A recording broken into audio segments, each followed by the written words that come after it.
people, 25,000 schools, and 2,500 colleges. This movement has led to over 2 million trees being planted, 1.7 million young people being engaged in value-based projects, and over 100,000 children undergoing cognitive development training. Over 55,000 grassroots workers have been trained to spread health and education awareness across India. Heartfulness is the name of this movement. And it has been driven by the dedication of volunteers, Support of government institutions, and the generosity of corporate partners.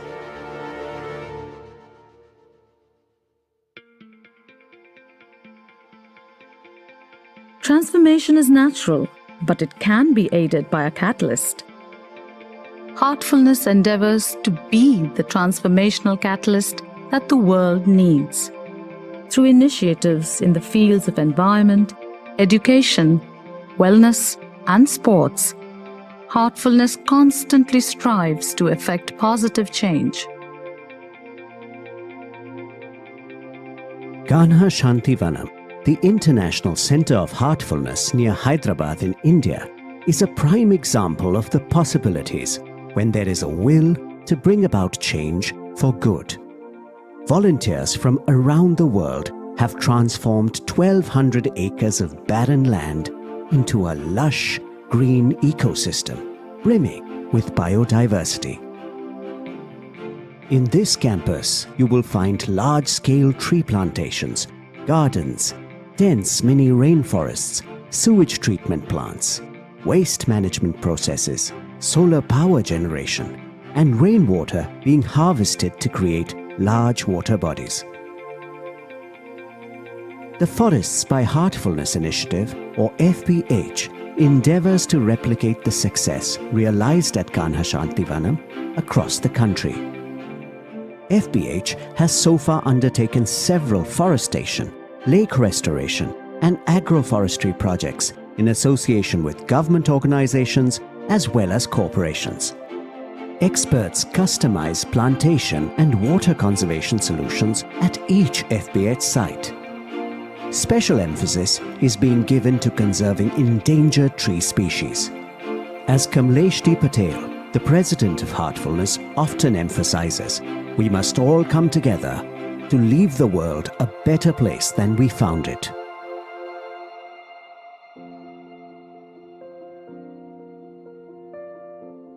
For over 3 decades, Heartfulness has been running courses especially built around value education and conscious living in schools across the country. The curriculums are closely aligned with the 9 principles of the UNESCO Chair, Global Health and Education.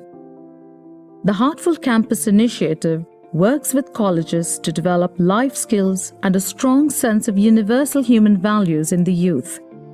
Heartfulness collaborates with AIMS, AICTE, ICAR, and other leading institutions across the country to introduce relaxation, stress management techniques, and life skills to youth who are about to join the workforce. A tele-counseling helpline called Voice That Cares offers free support to anyone suffering from mental health problems like anxiety, depression, sleep issues, and addictions. Heartfulness provides special training in best practices to grassroots health, social, and education workers who can then implement these in their respective blocks and villages. The well-equipped medical center at Kanha Shantivanam caters to the medical needs of over 70 surrounding villages. Heartfulness also offers preventive and curative treatments based on various knowledge systems, including yoga and Ayurveda. About 15,000 Heartfulness volunteer trainers spread across the world offer meditation training free of cost. Sports encourage health, self-confidence, and leadership skills. The state-of-the-art Heartfulness International Sports Center at Kanha Shantivanam seeks to provide quality training to young people interested in sports.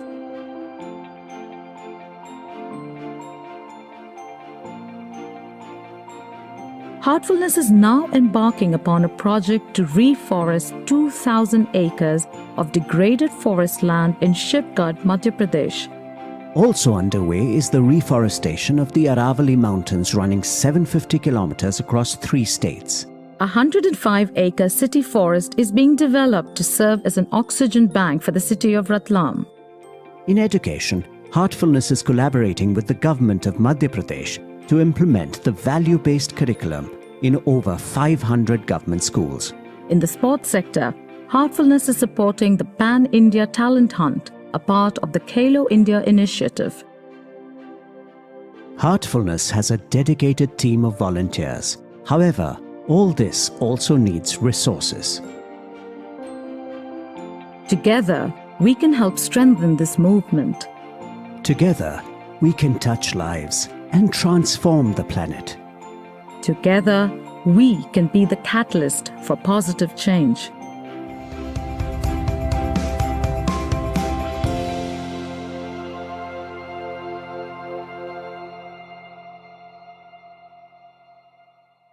Our honor to invite onto the dais respected His Excellency Baba Jayanji from the World Council of Religious Leaders,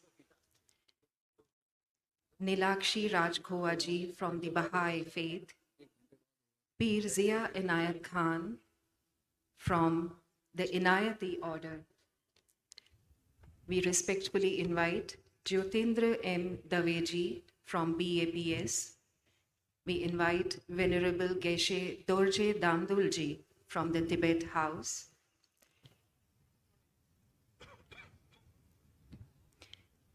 We invite Dr. Joseph Bentel Howell from the Institute for Conscious Being, Shri Dilshah Singh Anandji from the Shiromani Gurdwara Prabandhak Committee, Shri Satbir Singh Khalsa Ji from the Harvard Medical College. I respectfully invite Reverend Yvonne McRosty from Australia. It is my privilege to invite Dr. Tony Nader from the Transcendental Meditation. We invite Atmarpit Vidhiji from Shrimad Raj Chandra Mission, Dr. Bhavani Rao from the Amrita Vishwa Vidyapitham. It is an honor to invite to the dais Master Ji from God Home Journey, Master Minood from the Temple of Inner Consciousness. We respectfully invite these gurus and our respected guests to please occupy their spaces on the dais.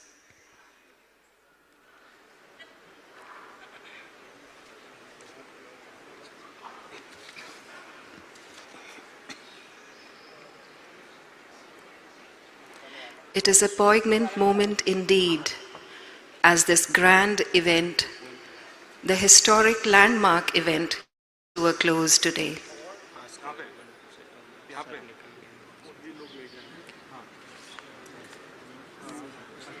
We once again invite the dignitaries to grace the stage, to grace the dais with their august presence.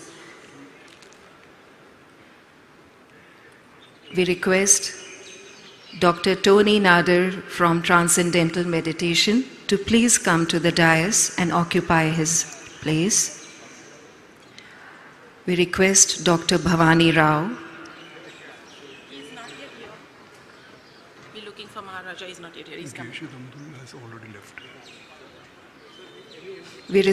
We invite all the respected dignitaries to please come to the dais as we are shortly about to commence with the concluding session of the Global Spirituality Mahotsav.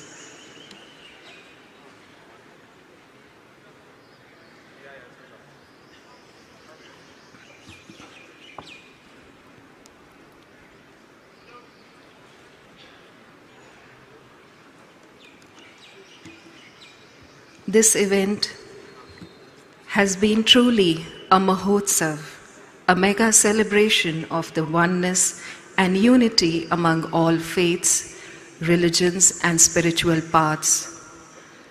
We are all blessed to have been a part of this historic event. If one could put it this way, it has been a remarkable melting pot of cultures and faiths. As each one of us has realized, it is yet just the beginning.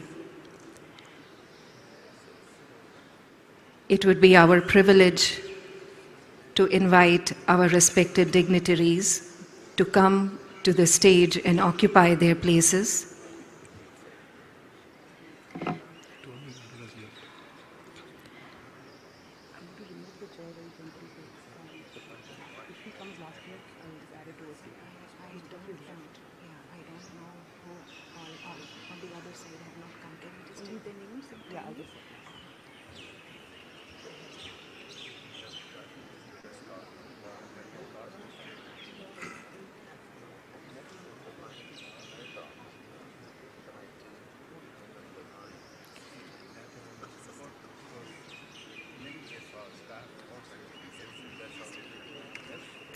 We have the respected presence of Brother Raja Louis representing Transcendental Meditation. We welcome him to the dais.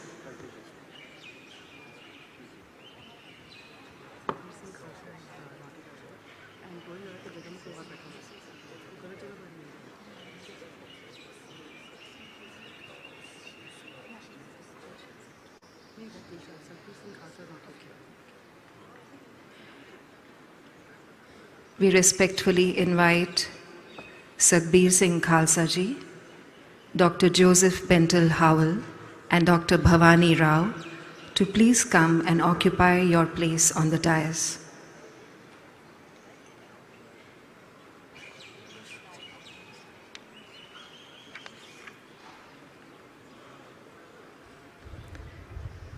It has been a truly moving experience for each one of us present here, even for those hearts that have joined us virtually from across the globe, watching the proceedings live from the plenary sessions as well as the wisdom sessions. Each one of us has come back to us to share that it has been a privilege for each one to be a part of this grand global spirituality Mahotsav. Many hearts have been touched, many more opened, and this wave will soon turn into an ocean. It is time for each one of us to commit to holding this vision of a world based on peace, inner peace to global peace. We await the august presence of the Honorable Vice President Shri Jagdeep Dhankar Ji and Revered Daji to come and formally begin this concluding session. While we await their presence here in the hall, let us just connect to ourselves and prepare for the meditation that will be the start of this session. For those who would like to know how to meditate in the session that will follow, I would like to share this simple method of meditation that we will practice in a short while from now. We sit comfortably with our eyes gently closed and bringing our attention to the heart. We sit with the prayerful idea that the Divine Presence is already there in the heart, like a luminous divine light. We sit with the idea and without any effort to concentrate or focus, we simply humbly wait for that experience. If the attention drifts and we find ourselves in the midst of thoughts, we simply let them be, gently bringing our attention back to the heart, reminding ourselves that we are meditating on the presence of the divine light in the heart. This is the simple path that we will all follow in the next few minutes when we will begin meditation, led by the global guide of heartfulness, Revered Daji.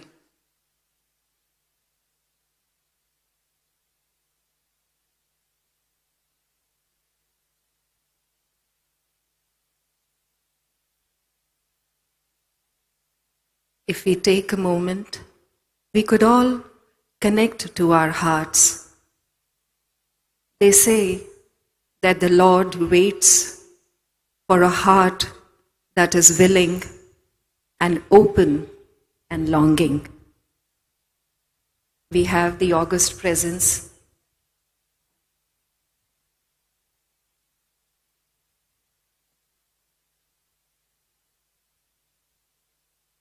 Honorable Vice President is here among us. Let us respectfully welcome him with a big round of applause.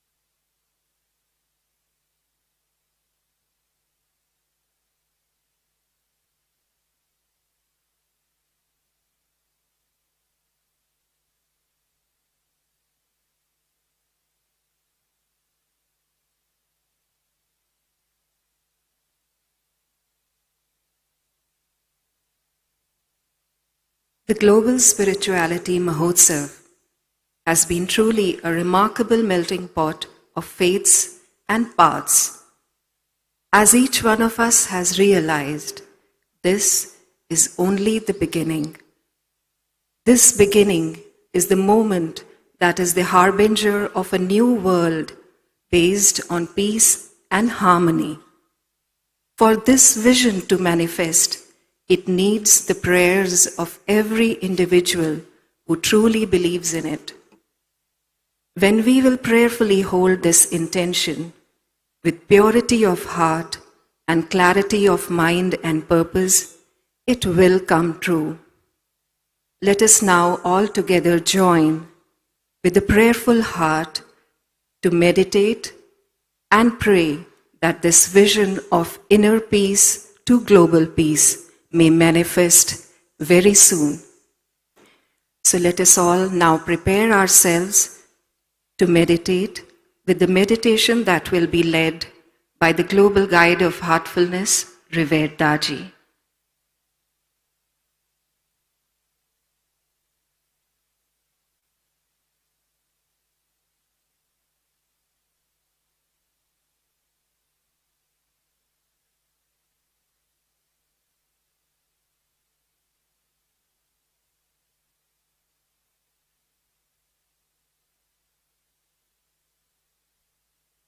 Let us now prepare to meditate. This meditation is being led by Vandana Kothari, who will begin the meditation. So let us all sit comfortably and gently and move through a short relaxation, leading directly to meditation. Let us close our eyes. Take a few long, deep breaths in and relax.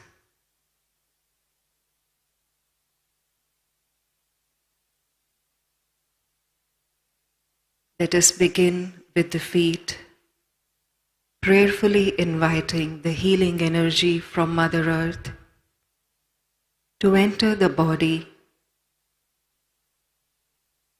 giving relaxation and healing to every part it moves through.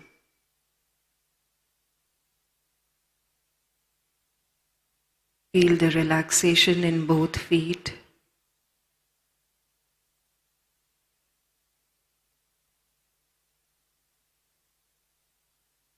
Feel the energy rise upwards, relaxing the lower legs.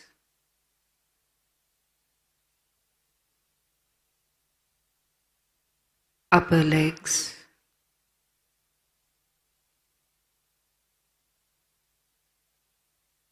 The entire lower body is now relaxed.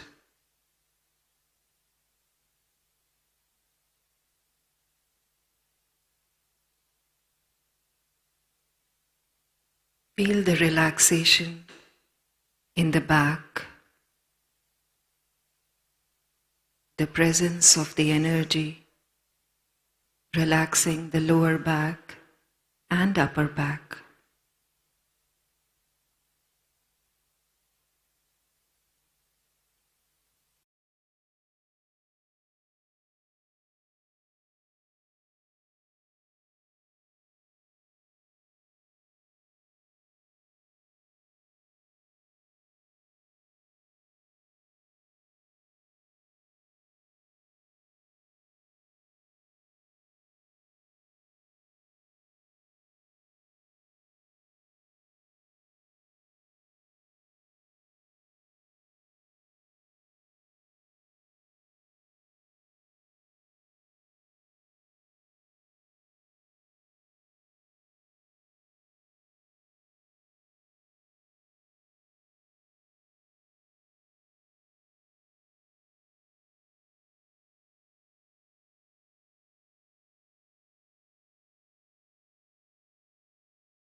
that's all. Let us take a few moments with our eyes closed to absorb this feeling.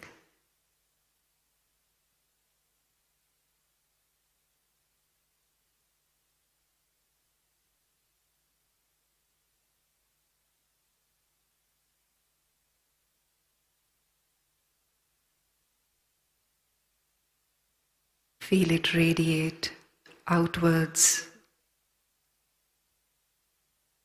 everywhere around us.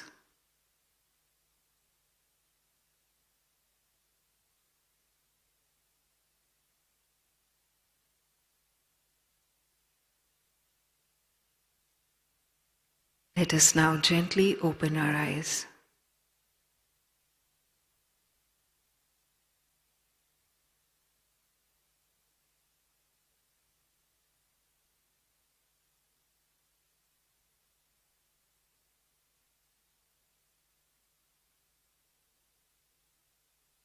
We are deeply grateful to the Honorable Vice President of India, Shri Jagdeep Dhankarji, for his august presence at the Global Spirituality Mahotsav. We are also deeply grateful to all the respected leaders of so many religious, interfaith, and spiritual organizations who have graced this event with their open-hearted presence. It is now time for a lovely surprise for all of us. I now invite Right Honourable Patricia Scotland, Secretary General Commonwealth, to come forward to make this very special announcement for all of us.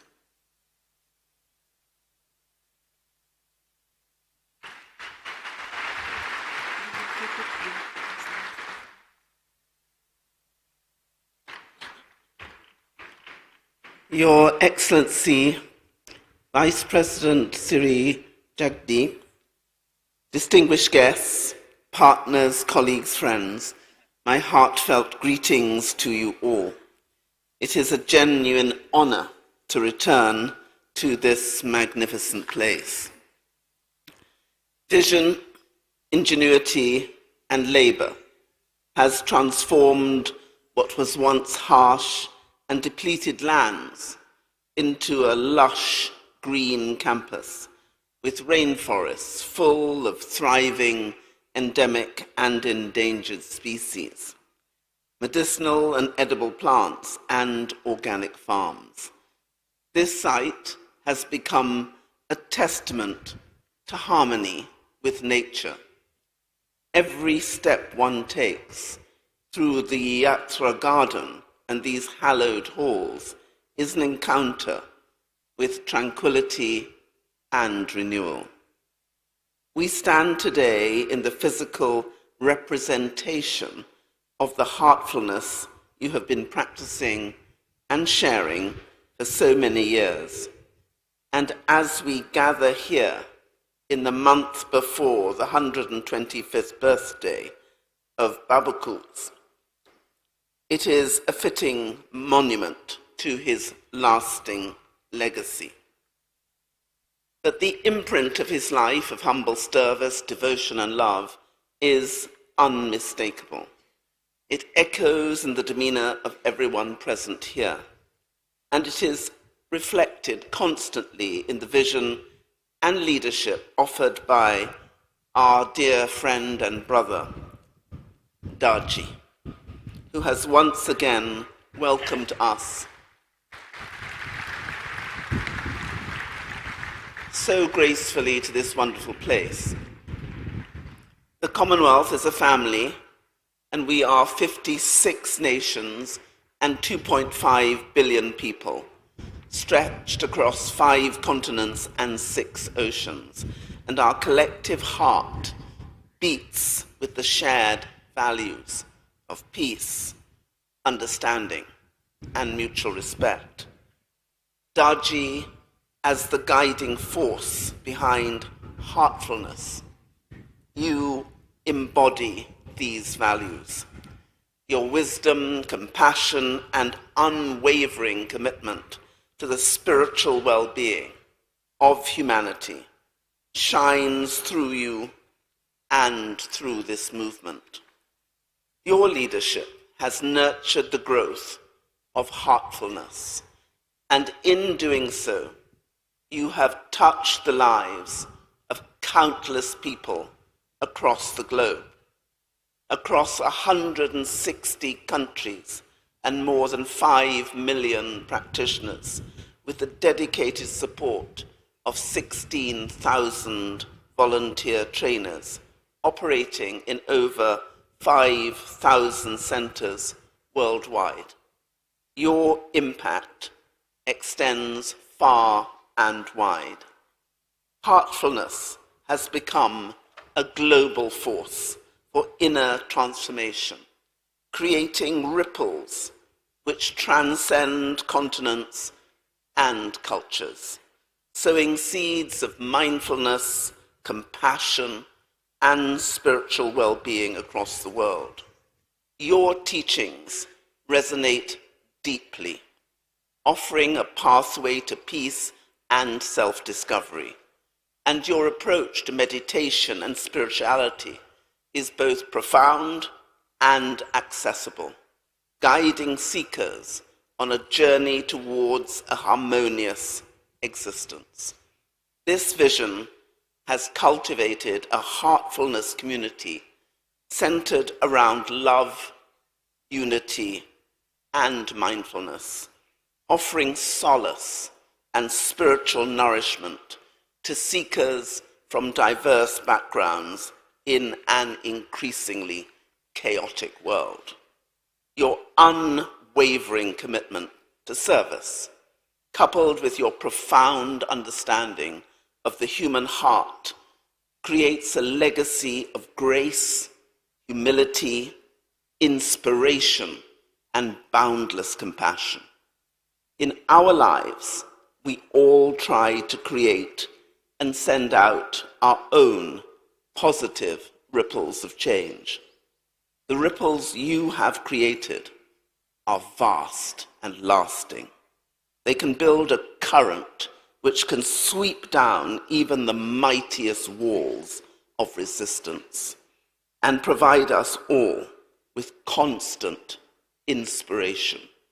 In your honor and in honor of your vision and leadership and of your unwavering commitment to service, as Secretary General of the Commonwealth of Nations, I am proud and honored to bestow on you the title of Global Ambassador for Peace Building and Faith in the Commonwealth.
We thank with all our hearts respected Commonwealth Secretary General for this great honor that has been bestowed upon revered Daji.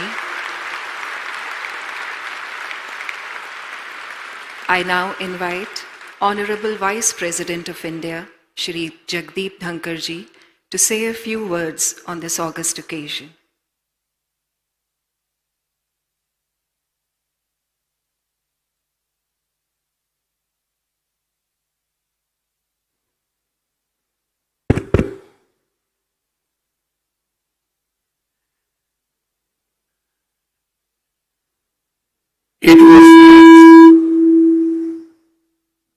It was not a surprise.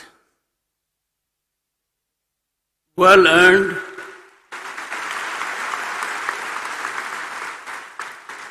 well deserved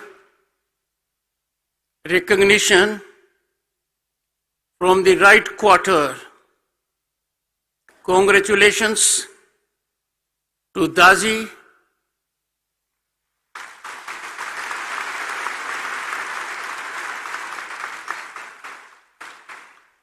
India is 60% of Commonwealth in terms of population.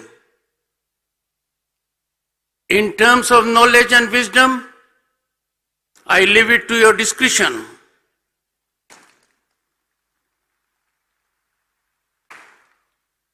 Friends, Right Honourable Patricia Scotland, Secretary General, Commonwealth, I have had earlier an occasion to interact with her. She is passionate about her mission. She is highly objective. This has been reflected today. Every word is spoken by her about Daji is a writing on the wall.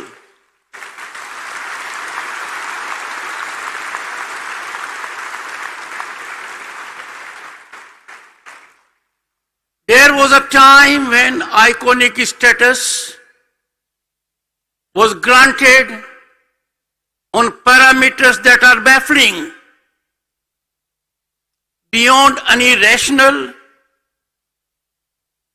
but now times have changed. Our civilian awards that are conferred are based on objective parameters. There is recognition of those who need to be recognized. These are driven no longer by event management or patronage. It was a gratifying moment when Daji received a very high civilian award of Government of India, Padma Bhushan.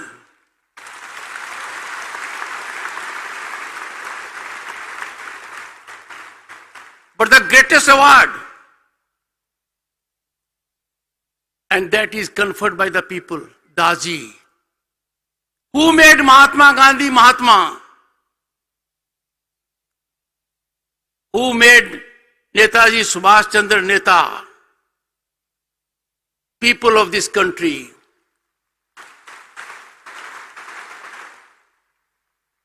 Millions and millions of people are inspired in most pristine and authentic manner, driven by the thought process which emanates from this epicenter. I therefore congratulate the Secretary General for being very thoughtful.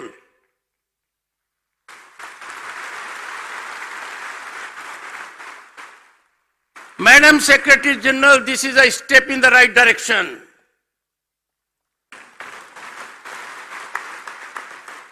A step taken at a time when the world is engulfed by conflagrations. We are looking for solutions. Solutions will emanate from here.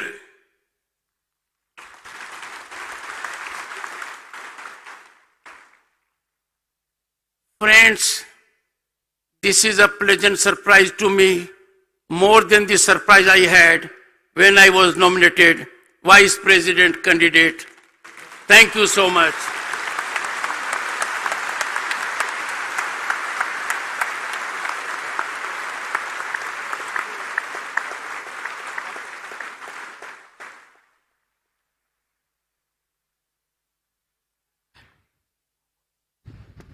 We thank with all our heart the Honorable Vice President Shri Jagdeep Dhankarji for his kind words. We thank him for his presence for having graced the Global Spirituality Mahotsav and for having guided us with his words. I now invite Revered Daji to please address all of us.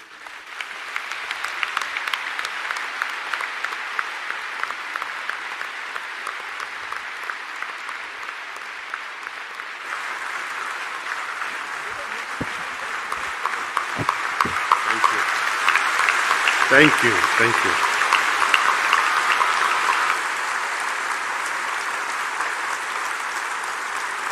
Thank you. Thank you. Most respected, Honorable Vice President of India, dear Jagdeep Dhankarji, Right Honorable Patricia Scotland, Secretary General, Commonwealth, and many leaders of various paths, interfaith, religious, spiritual, and my very dear brothers and sisters. My heart and head bows to all of you with gratitude. This award is not personal. Could I have attained, or could this organization would have been recognized without you all? I don't think so. So this award, it belongs to heartfulness.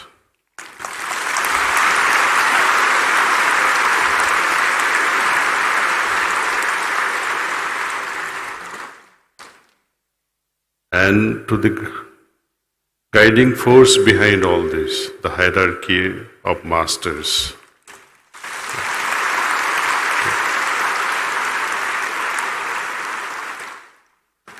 So far we have been treading alone with this global spiritual Mahotsav. Many of the spiritual leaders, including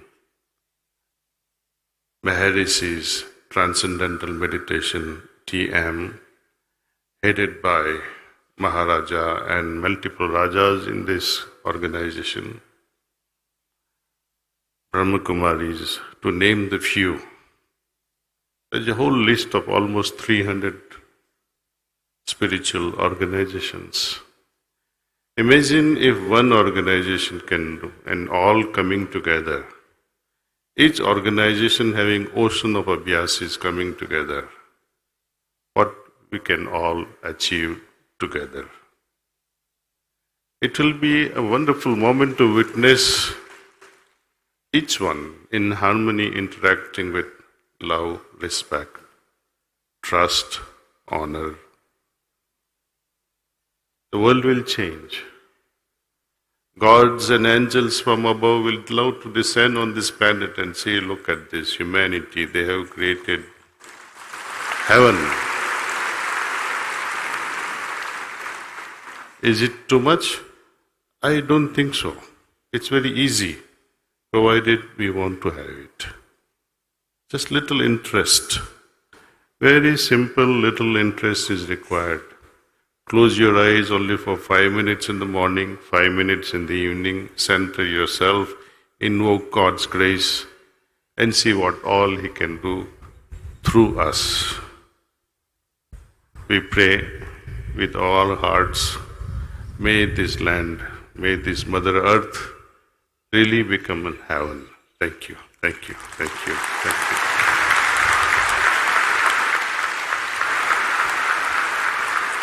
I cannot end this without thanking Right Honorable Patricia Scotland, Secretary General, Commonwealth.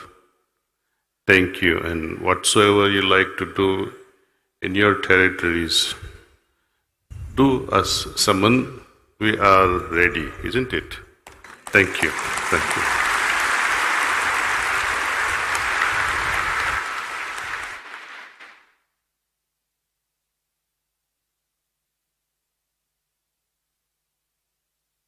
It has been an honor to have Honorable Vice President Shri Jagdeep Dhankar among us.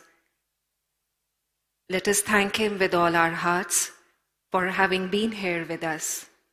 And it is now time to respectfully say bye to our Honorable Vice President. Let us give him a huge round of applause.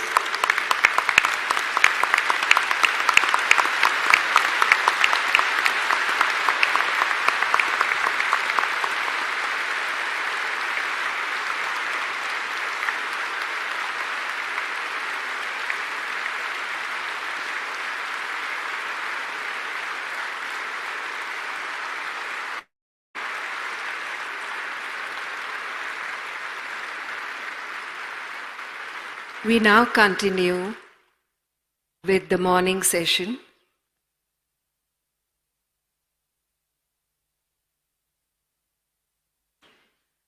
How could a congregation of so many open, loving hearts, each heart waiting and wishing for peace, how could this congregation be complete without some music that stirs the heart?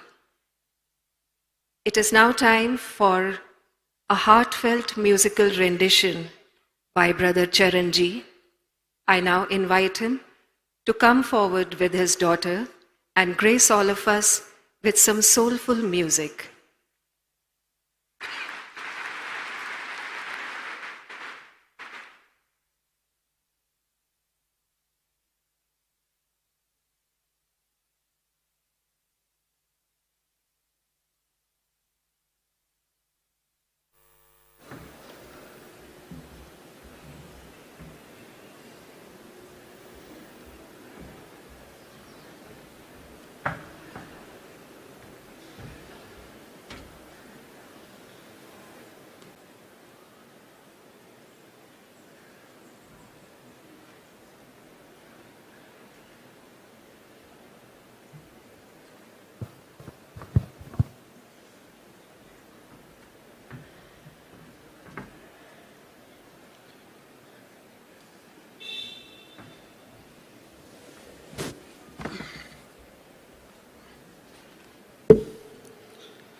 एक हल्का सा बादल बन जाए,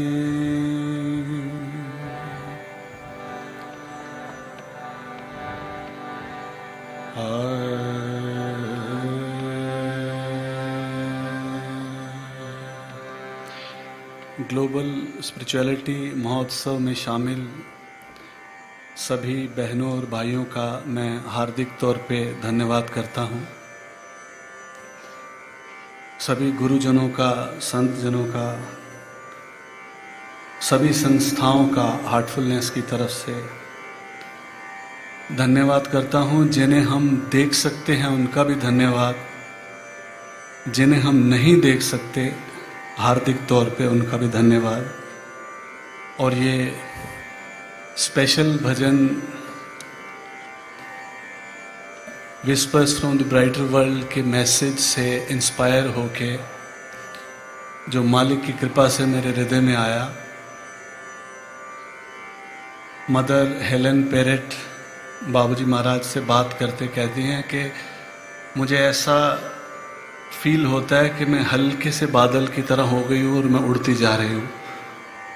और ये भजन लिखे हुए, बनाए हुए मुझे 3-4 साल हो गए, पर आज गुरुदेव के सामने, आपके सामने प्रस्तुत करने का मौका मिला है। मैं इसे आरंभ करता हूँ।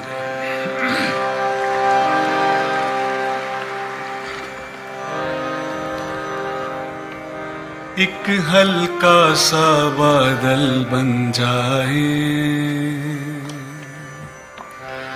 एक हल्का सा बादल बन जाए, एक हल्का सा बादल बन जाए, एक हल्का सा बादल बन जाए, तेरी हवा मिलते उड़ जाए, तेरी हवा मिलते उड़ जाए,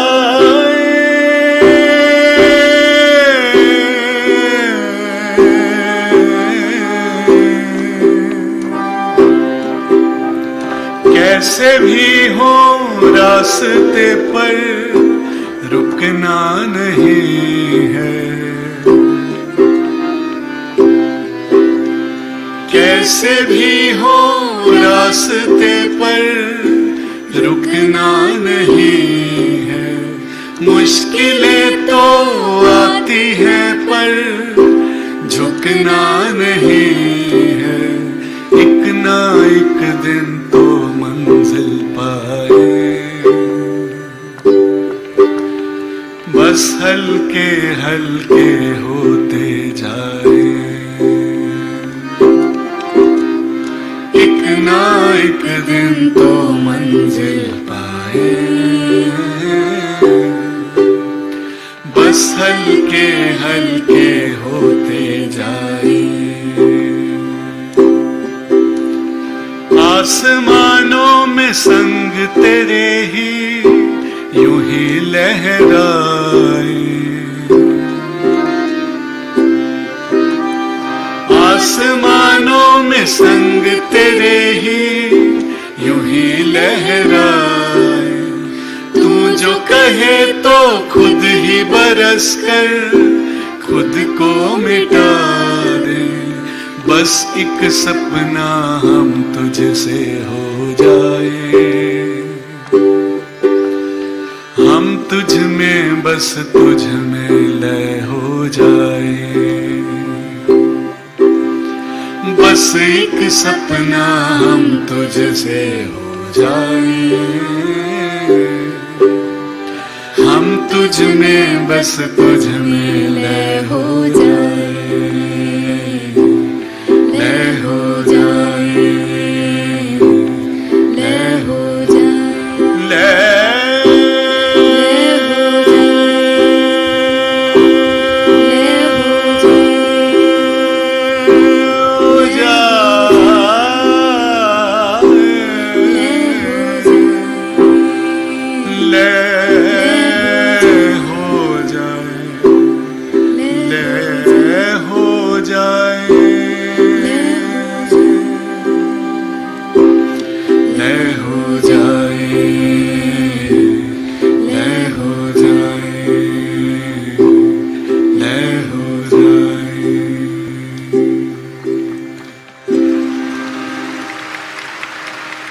बस एक सपना हम तुझसे हो जाए, हम तुझ में बस तुझ में लय हो जाए, लय हो जाए, लय हो जाए।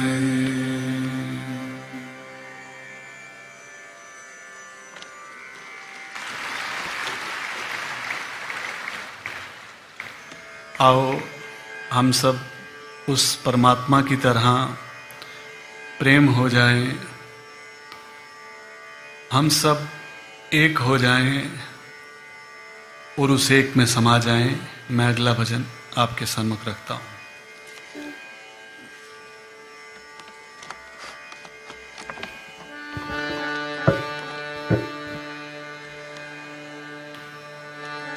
गुरु तेरे चरणों में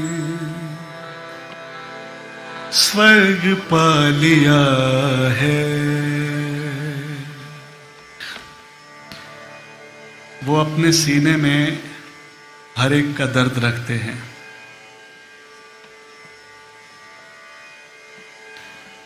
वो अपने सीने में हर एक का दर्द रखते हैं।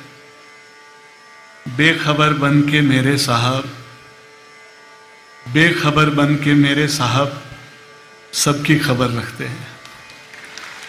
बेखबर बन के मेरे साहब सबकी खबर रखते हैं। गुरु तेरे चरणों में स्वर्ग पा लिया है। जमी पे खड़े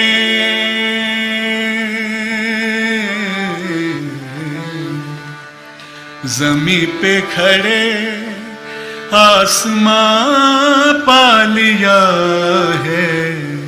गुरु तेरे चरणों में स्वर्ग पा लिया है। गुरु तेरे चरणों में स्वर्ग पा लिया है। जमीन पे खड़े आसमां पा लिया है। गुरु तेरे चरणों में स्वर्ग पा लिया है। गुरु तेरे चरणों में स्वर्ग पा लिया है।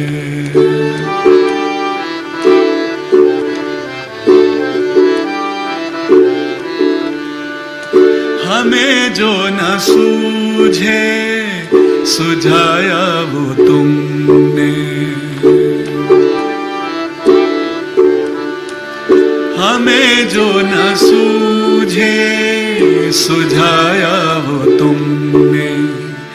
बना जो न हमसे बनाया वो तुमने। मरुस्थल में हमने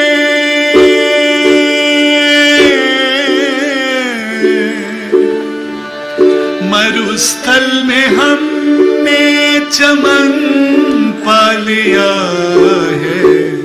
गुरु तेरे चरणों में स्वर्ग पा लिया है। गुरु तेरे चरणों में स्वर्ग पा लिया है।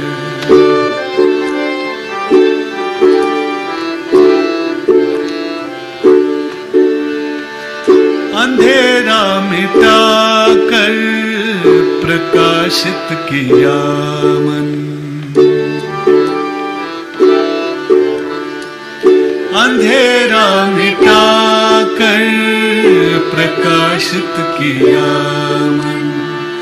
भ्रमों को मिटाया किया धन्य जीवन। अमावस में भी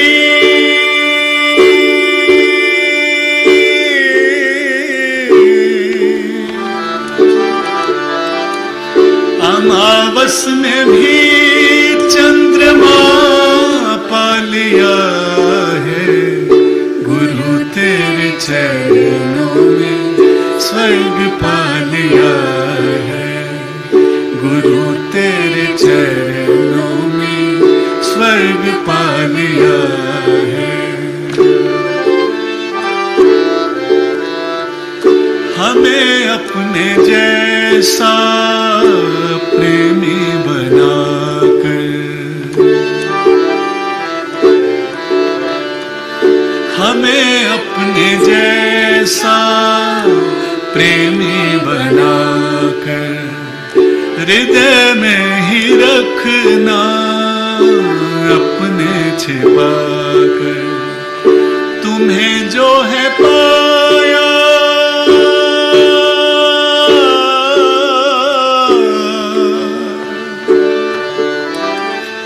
तुम्हें जो है पाया सारा जहां पा लिया है।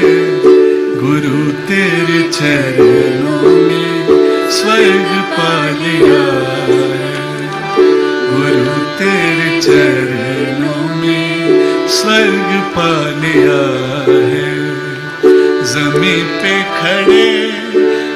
आसमां पा लिया है, गुरु तेरे चरणों में स्वर्ग पा लिया है, गुरु तेरे चरणों में स्वर्ग पा लिया है, गुरु तेरे चरणों में।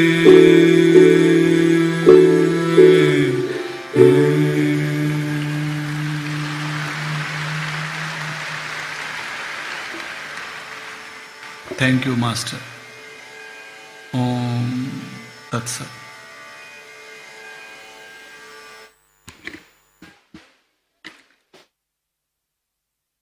Thank you, Brother Charanji. We now respectfully request all our dignitaries seated on the stage to please proceed down and occupy the chairs in front of the stage. We thank you for your presence on the dais.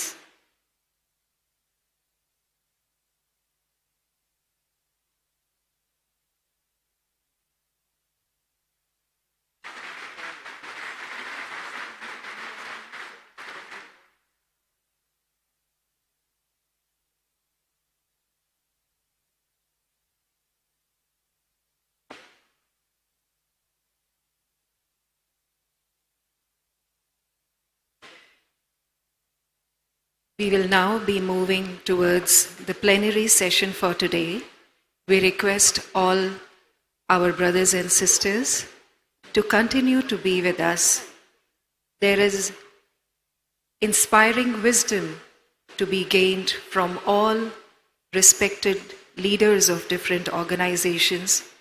There is much to learn, and as we say, the journey of learning is endless.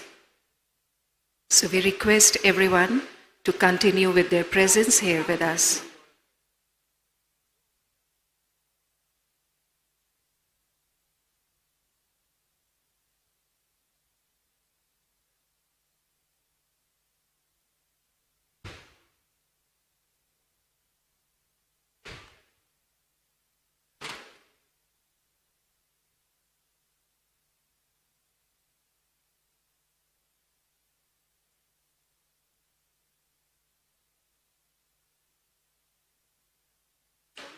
Having interacted with many of the brothers and sisters who have come for the World Spirituality Mahotsav, there was one common thread among each experience that was shared. Everyone felt an overwhelming warmth in the heart.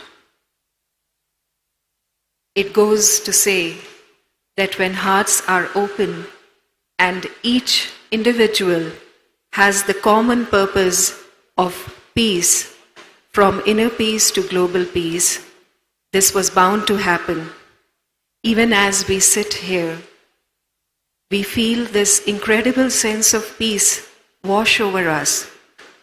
What remains for us to do is to go back from here, nurturing this feeling of peace within the heart, with a simple resolve to continue to work towards this intention for which so many people have gathered from all over the world. We now move to the plenary session for today, and it is my honor and privilege to invite onto the dais His Excellency Jain Ji, Secretary General, World Council of Religious Leaders. We also invite Dr. Roland McCratty from the HeartMath Institute. We respectfully invite Master Minood Ji from the Temple of Inner Wisdom. We invite Dr. Joseph Benton Howell from the Institute for Conscious Being. We invite Ms. Nilakshi Rajkhowaji from the Baha'i Faith. It is also an honor to invite Rabbi Ezekiel Isaac Malikar from the Judah Hayam Synagogue. We invite Ms. Sophia Bentowns, the Sufi guide of the Alawiya.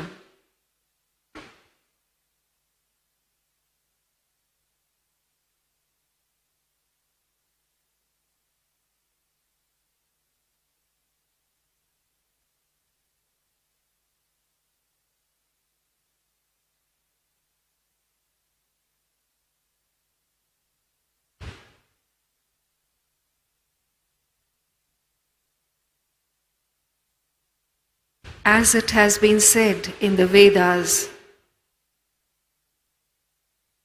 we are all eternal learners moving together on the journey towards the source that lies within. And as the Vedas say, may noble thoughts come to me from every side. And each and every of these plenary sessions is that opportunity for all of us to allow these noble thoughts to go within us.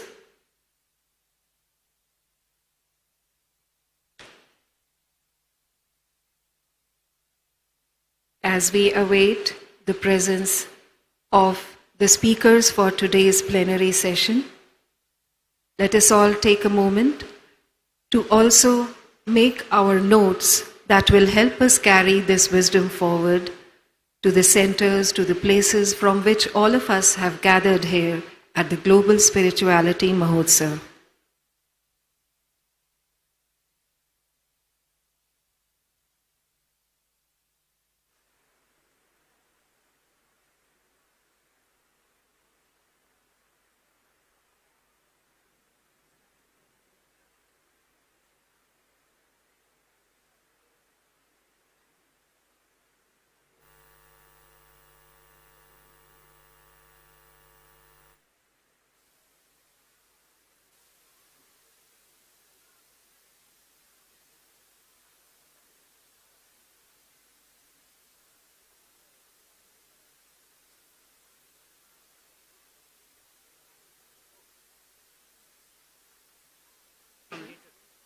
I start?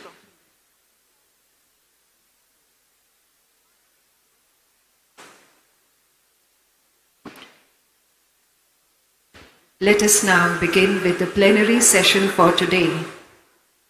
This interfaith dialogue serves to give us further direction on how to proceed from inner peace to global peace. It is our absolute privilege to now invite to the podium His Excellency Baba Jainji. He is the Secretary General for the World Council of Religious Leaders, having presided at the 2000 Millennium World Peace Summit of Religious and Spiritual Leaders. His Excellency Baba Jainji co-founded the religious initiative of the World Economic Forum. He is also the founder of the Gandhi King Award for Nonviolence. He launched the World Council of Religious Leaders Religion One-on-One initiative. We are grateful for his presence and now invite His Excellency Baba Jainji to share his thoughts and vision with us.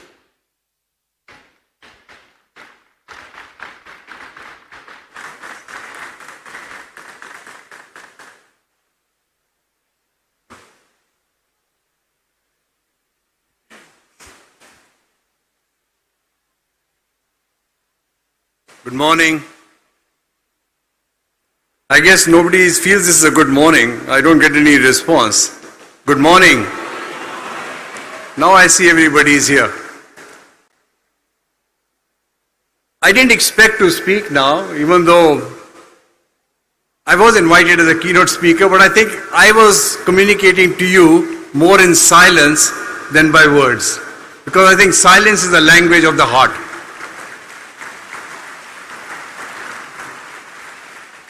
But they asked me to say a few words before I depart, and I just want to share a couple of things. I will have more of a conversation with you, and I just want to begin because Daji is not here. My brothers and sisters, as I see the way you all greet each other, what a lovely way. I want to ask anybody, maybe on the dais or here, what is the greatest blessing that you can receive in your life? Any volunteers?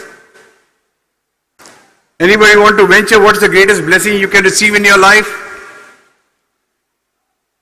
Having a guru in your life.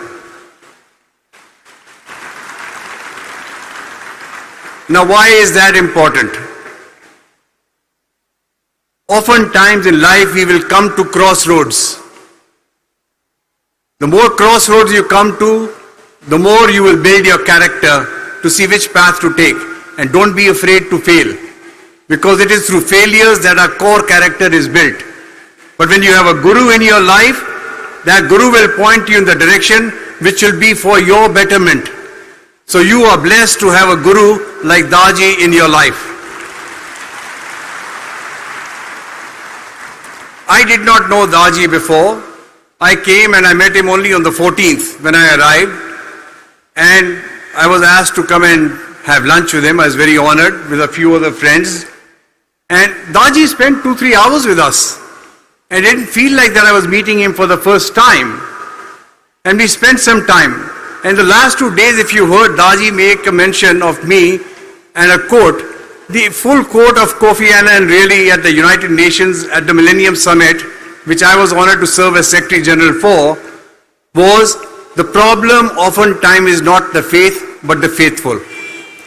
What do we mean by that? What did the Secretary General mean by that? He meant that religion is not at fault. Religion is not the problem. It's the people who abuse and misinterpret religion for their own interests. And you heard Daji, he mentioned that very clearly, because he knows the value of that.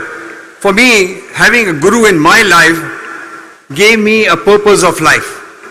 Put me in a direction gave me a purpose and a direction of what I should be pursuing in life. You have a guru, but to ask you, do you have a purpose in life? Or ask yourself that, what is the purpose of my life? I'll leave you a few things only, because I have a limited time. I have to take a flight and the dais is full. You've been enriched with many, many dialogues and speeches and messages. I'll just leave you a three S's.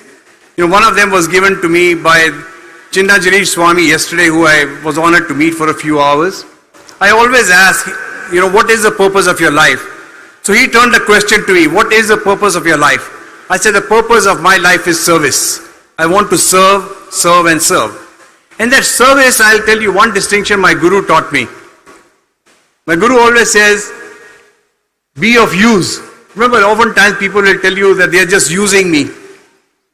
His message was, be of use, but make a distinction. Don't let anybody abuse you. Make that distinction. Remember that. So service is the first principle. Second, sharing. Have that attitude of sharing. Wherever you can share, share, share. Because the greatest joy is in sharing, not in just receiving. The third, which is intrinsic to the Hindu ethos and the Vasudhaiva Kutumbakam, is sacrifice. Life is about compromises. The reality we live in is sacrifice, sacrifice, sacrifice. Why? For the betterment of one's own self. To detach from one of our biggest enemies. And I would have asked the Honorable Patricia Scotland this, because I'm a buff of the English literature. I'm telling you now, getting into the stage of which are the biggest obstacles in our life. And I was supposed to make the address on the 15th, and I was going to tell you, does anybody remember the significance of the 15th of March? You remember, Honorable Patricia Scotland? The Ides of March. I'm a Shakespeare buff. I won the literature prize in my school. And why do I want to remind you of the Ides of March? It was a soothsayer who had told Julius Caesar that beware the Ides of March. Ides of March came, Julius Caesar marching, and he looks at this soothsayer and he scorns at him. He says, Ides of March have come, I'm here, nothing happened to me. And what does the soothsayer say? Caesar, they've come but not gone. It's come and gone. Now why do I remind you that? Here is an example of the ego of a person getting in their way. Julius Caesar was arrogant, was full of ego, and he mocked the soothsayer. Our greatest challenge in life is overcoming that inner ego, the inner demon, which oftentimes influences our decisions and puts us in the wrong way. So coming here, and I mean, if you've seen, I think Daji is real to me, he's humility personified. I've been watching him, and I feel, and I'm seeing that he is so uncomfortable when speaking, he would much rather close his eyes and be in silence. If you've seen even on the stage, when people are speaking, oftentimes I observed, he's in meditation. He wants to be in silence. He doesn't want to speak. So remember, the more the urge we have for projecting ourselves, the ego which drives us, the more obstacles we will receive in our life. Shed that ego. When you come from here and you've learned from here, you've been blessed with the meditation and the power and the energy that you're receiving, leave your egos here, don't take them with you wherever you go. Follow the path of service, of sharing, of sacrifice. Your lives will be transformed. Make an impact in the world which generations to come will remember. That should be the motto and purpose of your life. I'll end by giving you a little example, and this is also a true story. Maybe a couple of them actually. I was in South Africa. As was mentioned, I gave President Mandela the Gandhi King Award for Non-Violence. Now at that time, Madiba, as he is referred to, has become like the moral conscience of the world. Now in my position, I have met almost every head of state. I've been with all of them. But that day, as I was going to meet President Mandela, and it was not in any VIP room like this one behind the stage. It was a stadium and we were standing under the bleachers. That's where Madiba preferred to meet us. So I'm thinking, what am I going to say to the President Mandela when I see him? Thoughts are racing because this is a unique opportunity. One of the greatest leaders who transformed their lives from being a militant and a commander to a non-violence, peaceful resistance for the freedom and liberation of South Africa from apartheid. And I'm going to meet him and I say, what should I be saying to him? So what does he do? Suddenly he emerges. He's a larger man. He just embraces me. Hey man, how are you? I am really at a loss of words, but that day I was dumbfounded. I couldn't speak a word. He disarmed me in that moment. Why am I sharing this with you? One of the greatest qualities of a leader is their innate ability to put you at ease.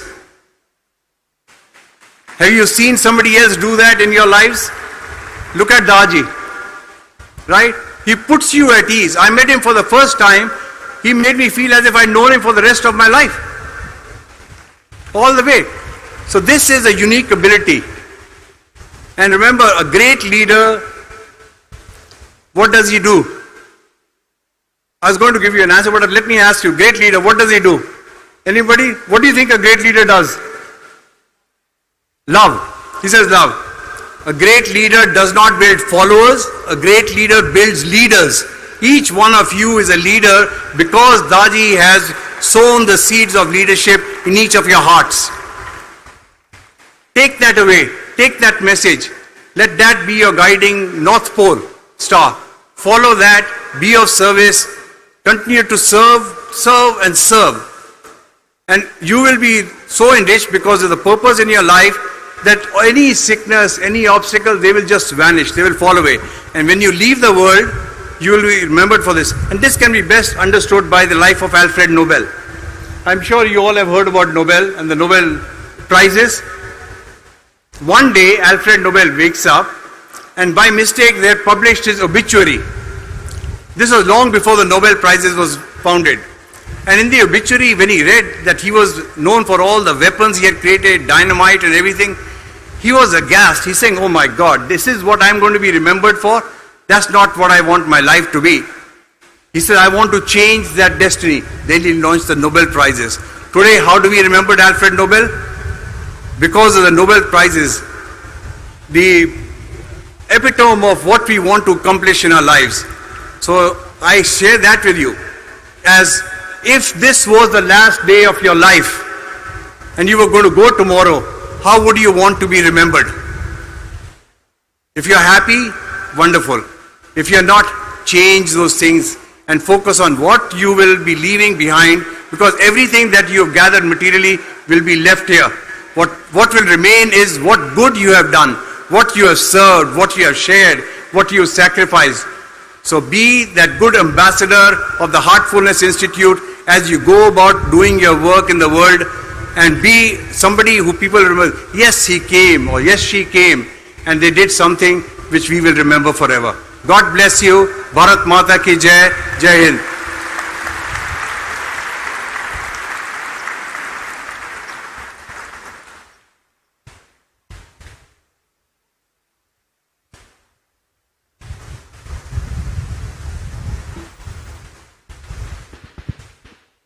Thank you very much, Your Excellency Baba Jayanji.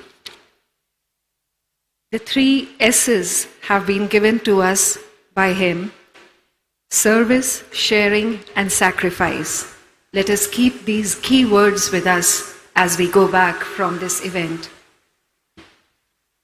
It is now our pleasure to invite to the dais Dr. Roland McCratty. He is the Director of Research of the HeartMath Research Center at the HeartMath Institute. As a psychophysiologist, Dr. McCratty's research interests include the physiology of emotion, heart-brain communication, and the global interconnectivity between people and the Earth's energetic systems, applying this to the development of tools and technology to optimize individual and organizational health, performance, and the quality of life. We request Dr. Roland McCratty to share his ideas with us. Thank you, and it's a great honor to be here and part of this event. And I'm not going to stand here and try to tell you anything that you haven't already heard or that you probably don't already know. But I am going to try and tell you the same thing in a different language, the language of science, which is my field. I'm she said, the Director of Research for the HeartMath Institute. And I got to my path. I had been a long-term meditator myself, and we learned about the heart, in meditation. But if I'm really honest, it was more like a metaphor for emotions and this and that, but it was really all about the brain and this. And I even had gotten a degree in consciousness studies. And then I had the great fortune to meet the founder of HeartMath, Doc Childrey. And then I was introduced to the real heart, the deeper heart that it's really all about. And I was fortunate to be able to help him found the HeartMath Institute. And a few years into that, he invited me to found the HeartMath Research Center. He said, we have to do real rigorous scientific research, because this is the new language for so many people in the world. It's the language of science. And if we're really going to help introduce the world to get in their hearts and brains in sync, we need that type of work. So over the last 30 years, I've had the great fortune to really make a lot of scientific discoveries that really validate, I think, what we already know and believe to be true. We started out by looking at how emotions affect the body, the physiology. And we're measuring brainwaves and hearts and all these things in the lab. And what we found was really profound, actually. And this is 30 years ago when we started this. And at that time, nobody was looking what happens in our body when we love, when we appreciate. It was all about stress and depression and anxiety. But what we found is when we brought people into the lab and they were able to really feel heartfelt feelings of love, compassion, kindness, something almost magical happened. The way the heart beat, the rhythms of the heart dramatically changed. We know many years later now that this is an optimal state, a state where the mind, emotions, the heart all come into synchronization. We call it heart coherence. A lot of you have probably heard that term. It's there are over 500 studies now that show that when people learn how to get into that heart coherent state, that it lifts, it benefits almost everything we can think of, our health, our performance in sports, for example, but especially our ability to access our own inner intuitive guidance. Now we found that so many people were talking about us, well, let me just say one other thing. The beautiful thing I think about heart and heart coherence is it's neutral. It's something that we all have. We all have a heart. And whenever we're actually feeling love or compassion or kindness, we are shifting into a heart coherent state, most likely. It doesn't matter how you get there, right? What technique, what practice you have. but it does increase the measurable synchronization between the rhythms of our brain and the rhythms of our heart. Now as I mentioned, that is the big gift, I think, from that, I know from that, is our accessing to our intuition, our own intuitive inner guidance. And this is something we were actually able to test in the lab. And we were even surprised. I won't go into all the scientific details, but the takeaway from it is what we found from these studies is that the heart can know the future. And it starts in the heart. The heart is the first to get the information. It sends a measurably different signal to our brain. Then you have a brain response, you see that, and then you get a body response to felt emotion. So the way I got this published back in, many years ago in scientific peer-reviewed journals was to say that the heart has access to a field of information that's not bound by time and space. Well, what is that? Right?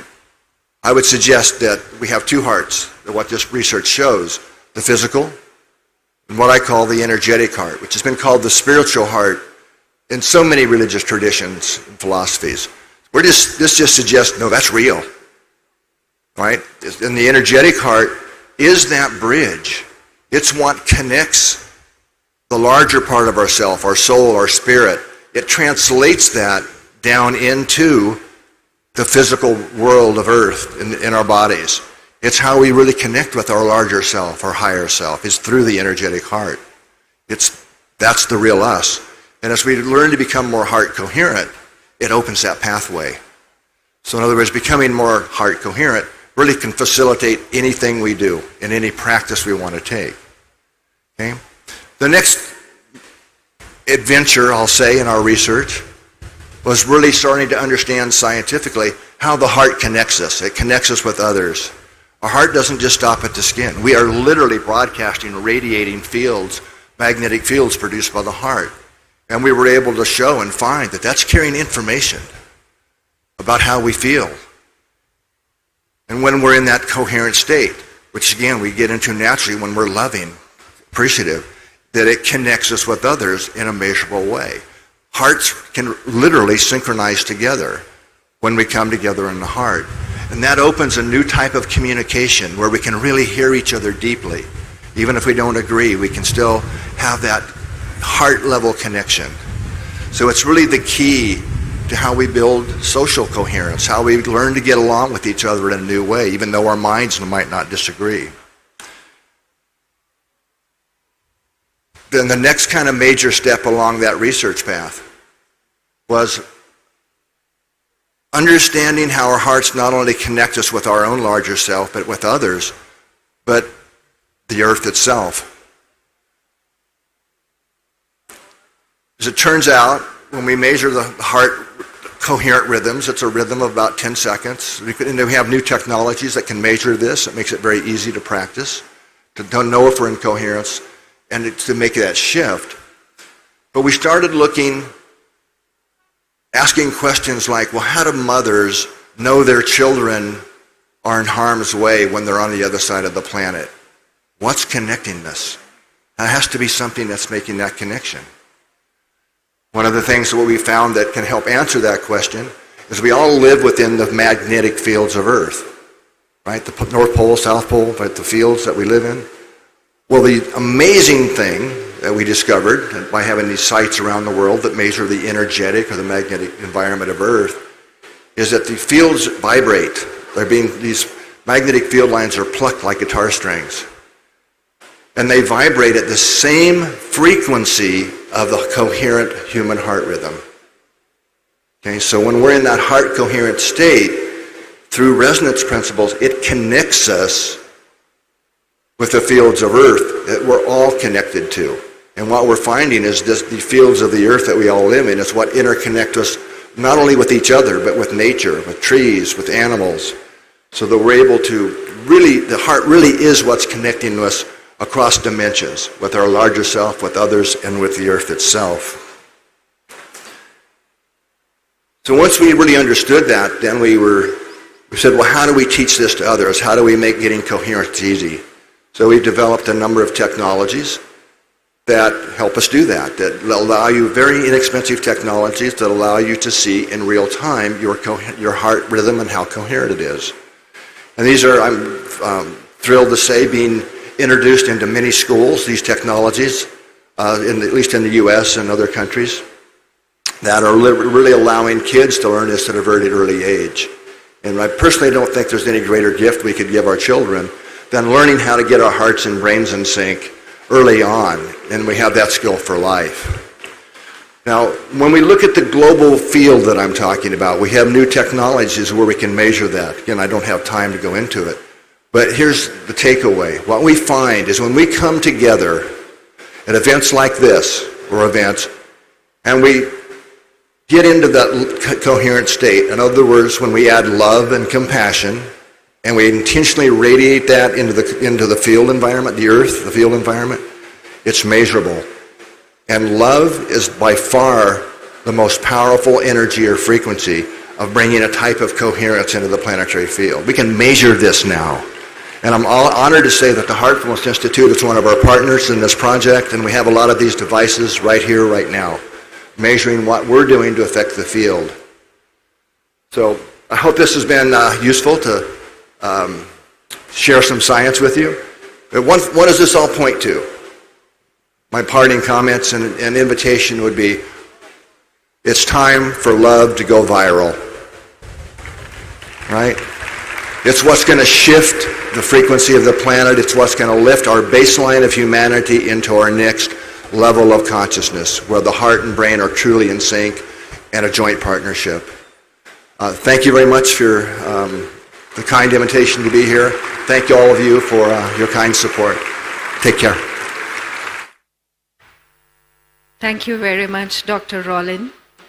It was a deeply insightful presentation, and it is amazing to see that something we have always known inside. Scientific research is now validating that the heart is the only part of us that has access to inner guidance and intuition. We now move towards another presentation. We invite Dr. Joseph Benton Howell, a clinical psychologist, a spiritual teacher, as well as an authority on the Enneagram. Dr. Howell is the founder of the Institute for Conscious Being, which teaches consciousness and spiritual development.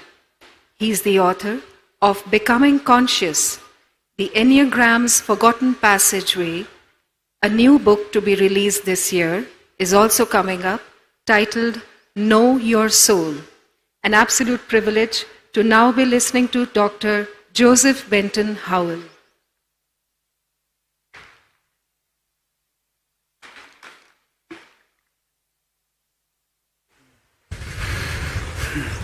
What a privilege it is to have my heart coherent with your hearts. It is a privilege to be in another part of the world.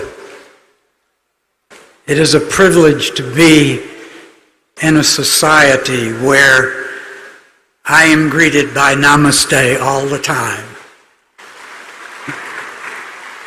It warms my heart to be among you and to in some way claim that I too am an Indian.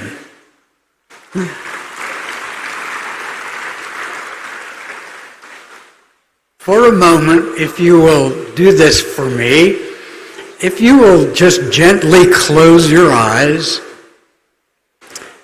and picture in your mind's eye the home, the dwelling, the apartment, the house in which you spent the earliest parts of your life.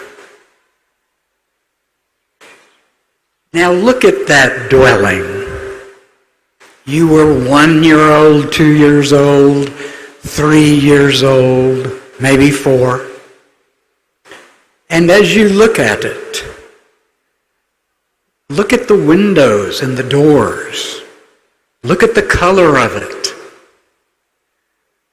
And now, look at where in those environs that you most played. Was it on the grass? Was it in a playground there? Was it in your private garden? Was it in a common area of an apartment house? And as you picture this in your mind, I would like for you to look at the little being who is you playing in those places. Look at that beautiful little child with expressive eyes and with excitement, with tenderness, with vulnerability, with awe, with surprise, and only two wishes: to love and to be loved. Hold me and let me hold you.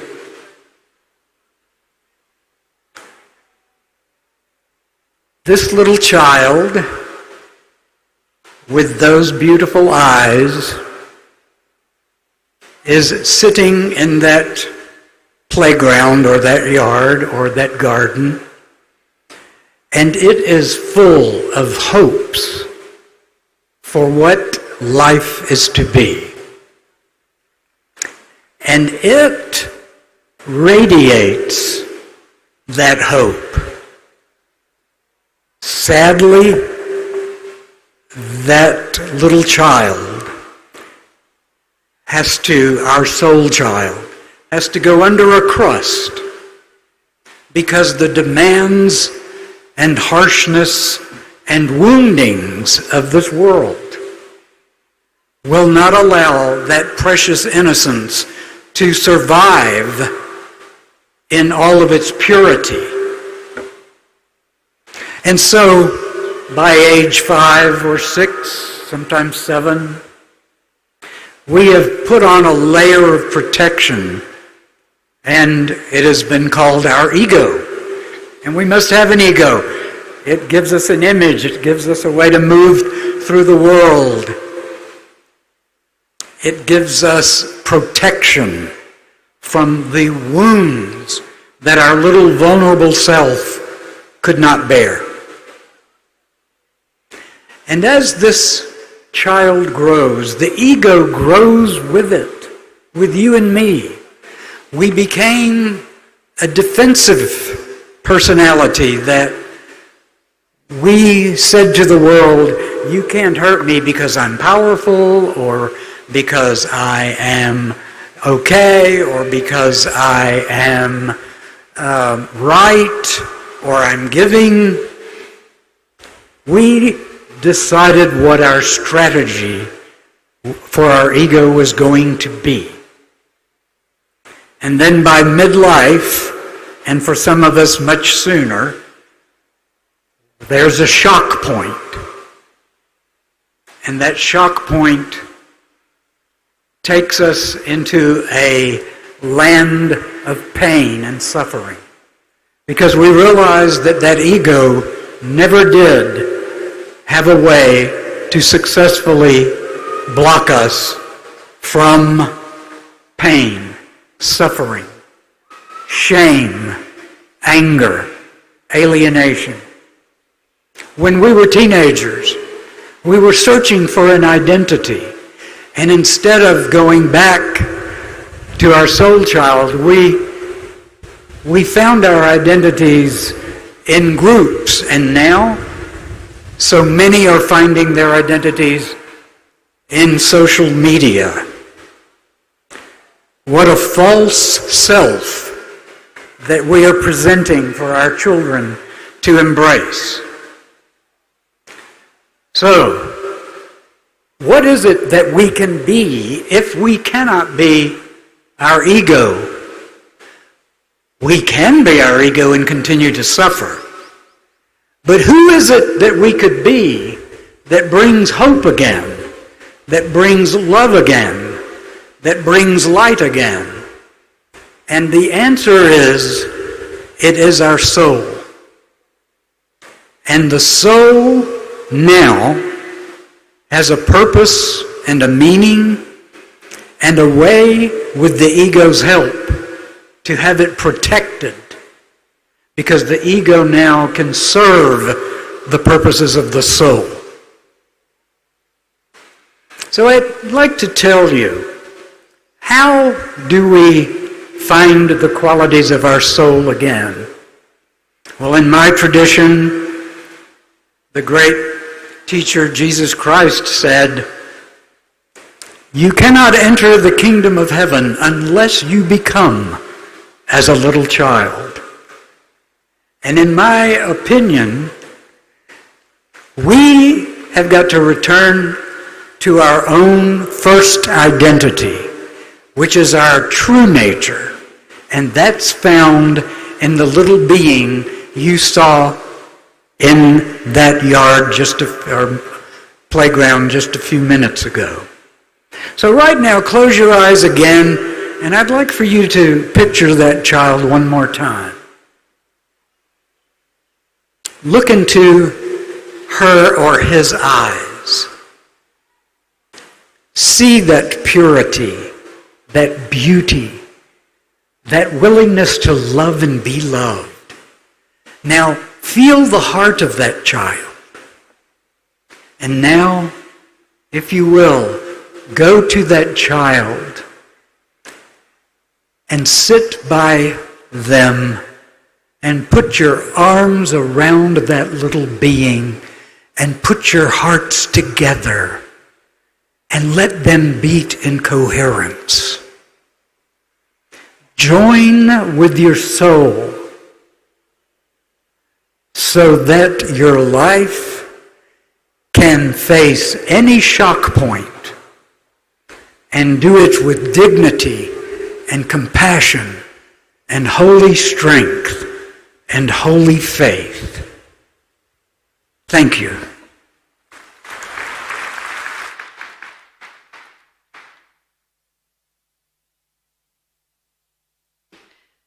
Thank you very much, Dr. Howell. Thank you for reminding us that we cannot enter the kingdom of heaven until we become like little children with innocent hearts ourselves. It is now our privilege to invite, to present to all of us, Ms. Nilakshi Raj Khova, Director, Office of Public Affairs of the National Spiritual Assembly of the Baha'is of India. Ms. Raj Khova has also served as the Director, Advancement of Women and Youth Affairs of the Office of the Public Affairs, Baha'is. Over to you, Ms. Raj Khova. Thank you. Good morning, everyone. First of all, I would like to extend heartfelt greetings on behalf of the Baha'i community of India to each one of you.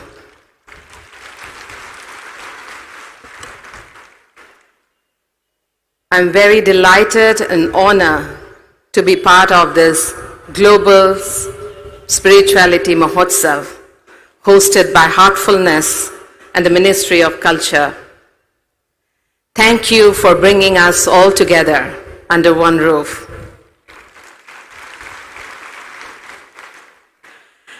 I would like to begin with a quote from the Baha'i writings.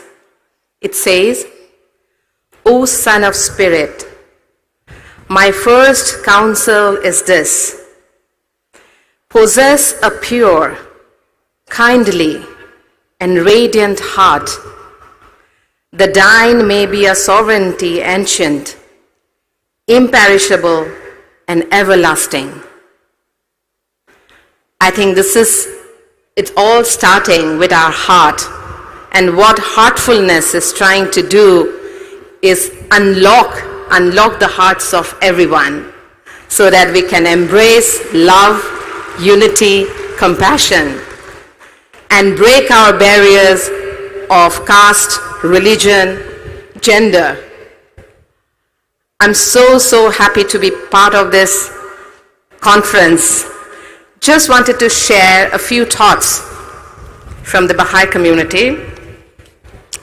Friends, we have seen that there are many factors that contributing to keeping India together as a nation. Few can deny that a vital cohesive force that binds the nation together is the spirituality of people.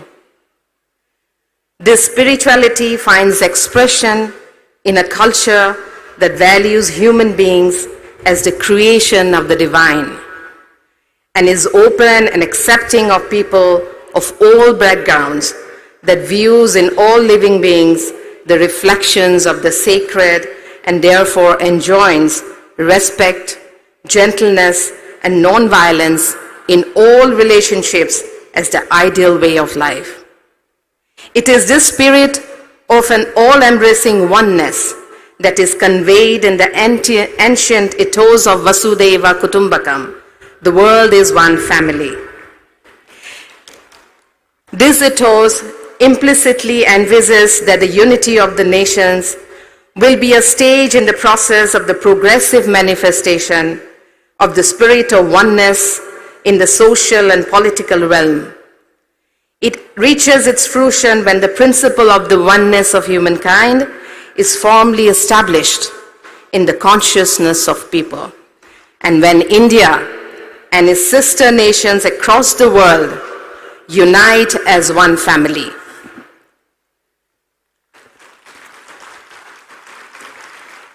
Over the past few decades, there has been a worldwide resurgence of religious fundamentalism.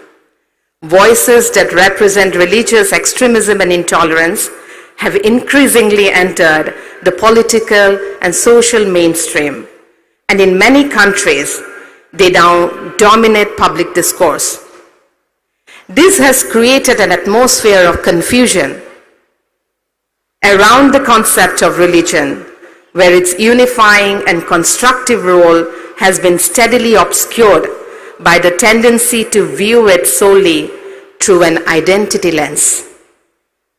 India too has not become immune to it, and these challenges come at a time of a great uncertainty in world history, when the need for internal unity is vital to successfully navigate the waves of present and impending crisis that can gravely undermine the nation's progress, including the global pandemic, increasing geopolitical stability and war, economic recession, climate change, terrorism, and global food and energy crisis. The need of the hour then is for a constructive dialogue, a discourse involving leaders and representatives of all religions in India on the role of religion in contributing to social harmony. The ground for such a discourse must be laid by clarifying the fundamental nature and purpose of religion as a system of knowledge and practice and common foundations of all religions. Such a discourse must show a practical path forward for inter-religious collaboration in contributing to the progress of our nation. Preserving these traditions of inter-religious fellowship and perpetuating them requires efforts from individuals, communities, religious leaders, and institutions of society as the media, education system, and the state. However, such efforts can close in on themselves if inter-religious unity is considered an end in itself and is not viewed in the context of society's needs at this moment in history. Unless united communities are driven by a common objective to contribute to the transformation of society and to ever-increasing material and spiritual prosperity, unity can become a pretext for passive conformity with the status quo with all its attendant challenges and injustices. The most secure basis of interreligious harmony would thus lie in religious communities coming together to apply spiritual principles common to all religions for building a more united, just, and prosperous world. But friends, addressing the complex and unprecedented challenges of the 21st century will require the masses of humanity to make deep changes in their patterns of thought and behavior and willingness to make profound sacrifices for the common good. The kind of structural and systemic changes that are needed to become more just, united, and restore our balance with nature will require selfless efforts from the masses of humanity on a scale and for a duration never before witnessed. History bears witness that other than religion, no other power or man-made ideology has been capable of stirring the depths of human motivation and calling forth the spirit of nobility, sacrifice, and initiative needed to achieve such an objective. The world today is in dire need of the power of religion to once again course through the veins of a beleaguered humanity and to stir a common and collective response to humanity's challenges. Here we can see two protagonists who are playing a very important role. Religious leaders have a unique role to directing the attention of their congregation to the needs of the world. Many heartening examples of religious leaders coming together to rally on their congregations around the national drive to address common challenges could be witnessed during the worst phases of the COVID-19 pandemic in India. 25 religious leaders and representatives of Indian interfaith movements in India issued a joint statement to the followers of all religions in India to reiterate those principles common to all religions that have the greatest bearing on people's response to the crisis. The statement, which was issued as an initiative coordinated by the Baha'i community of India, called upon adherents of all religions to unite in a common commitment to 4 spiritual principles that have the most relevance to this crisis. And I think it's still relevant to these current challenges that we all are facing. Recognitions of the oneness of religion, the oneness of humankind, selfless and sacrificial service to the common good, and the complementary between science and religion. Although this was a modest effort, it illustrated the tremendous potential for positive social change that resided in the untapped spirituality of the masses, which faith leaders could come together and channelize for the well-being of all. Friends, another group of population where we are still trying to draw on their capacity and potentials are our youth. Youth, the Baha'i writing says that youth can move the world. The young people have a critical role to play in the field of development, peace, and prosperity of humanity. Young people want a better society no matter where they live. They tend to believe in the unity of people and be relatively unburdened by the biases and prejudices. They want peaceful and prosperous future for themselves and their peers. Let unity and harmony become our dominant narrative and become associated ever more strongly with the reputation and reality of Indian identity, relegating conflict and contention among the religions to an earlier and less mature stage of our history. Friends, let us harness an edifying power of religion towards constructive endeavors that can bring about the spiritual and material prosperity of our nation. In this way, India can truly lead the world morally and contribute to global peace and harmony, assuring its rightful place as a leader in spirituality and interreligious harmony. Thank you so much, and I'm so happy to be part of this endeavor. Thank you. Thank you, Nilakshi ji. It is true that It is time to restore balance with nature, and it would require efforts on a mammoth scale from each one of us. We would now like to invite to the dais Rabbi Ezekiel Isaac Malikar. Rabbi Ezekiel is a priest of the Judah Hayam Synagogue, the Jewish temple at New Delhi.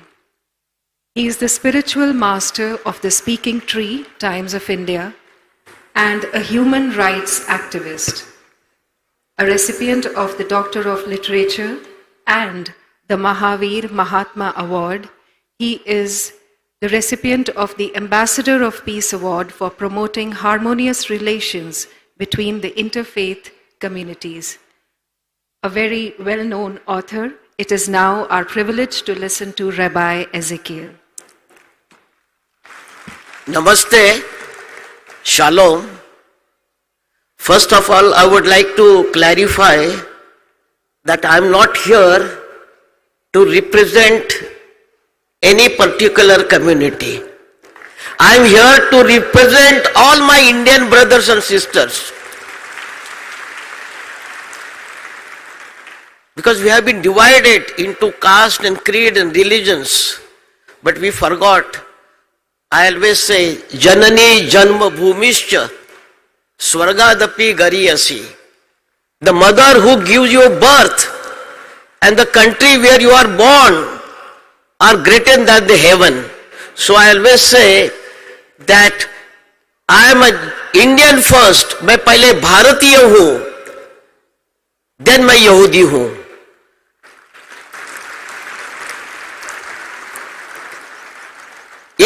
India is my motherland.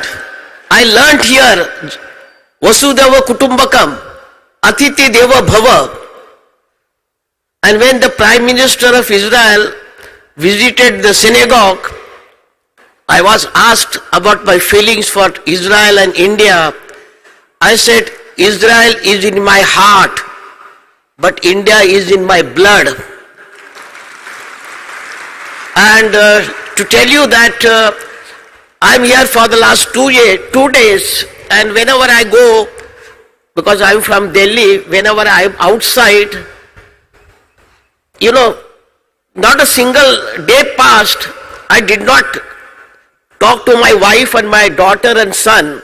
But here, I'm here for the last 2 days, I completely forgot about my family, and because that hypnotizing effect of the spiritual vibration which I experience here in this very place, because I never felt homesick.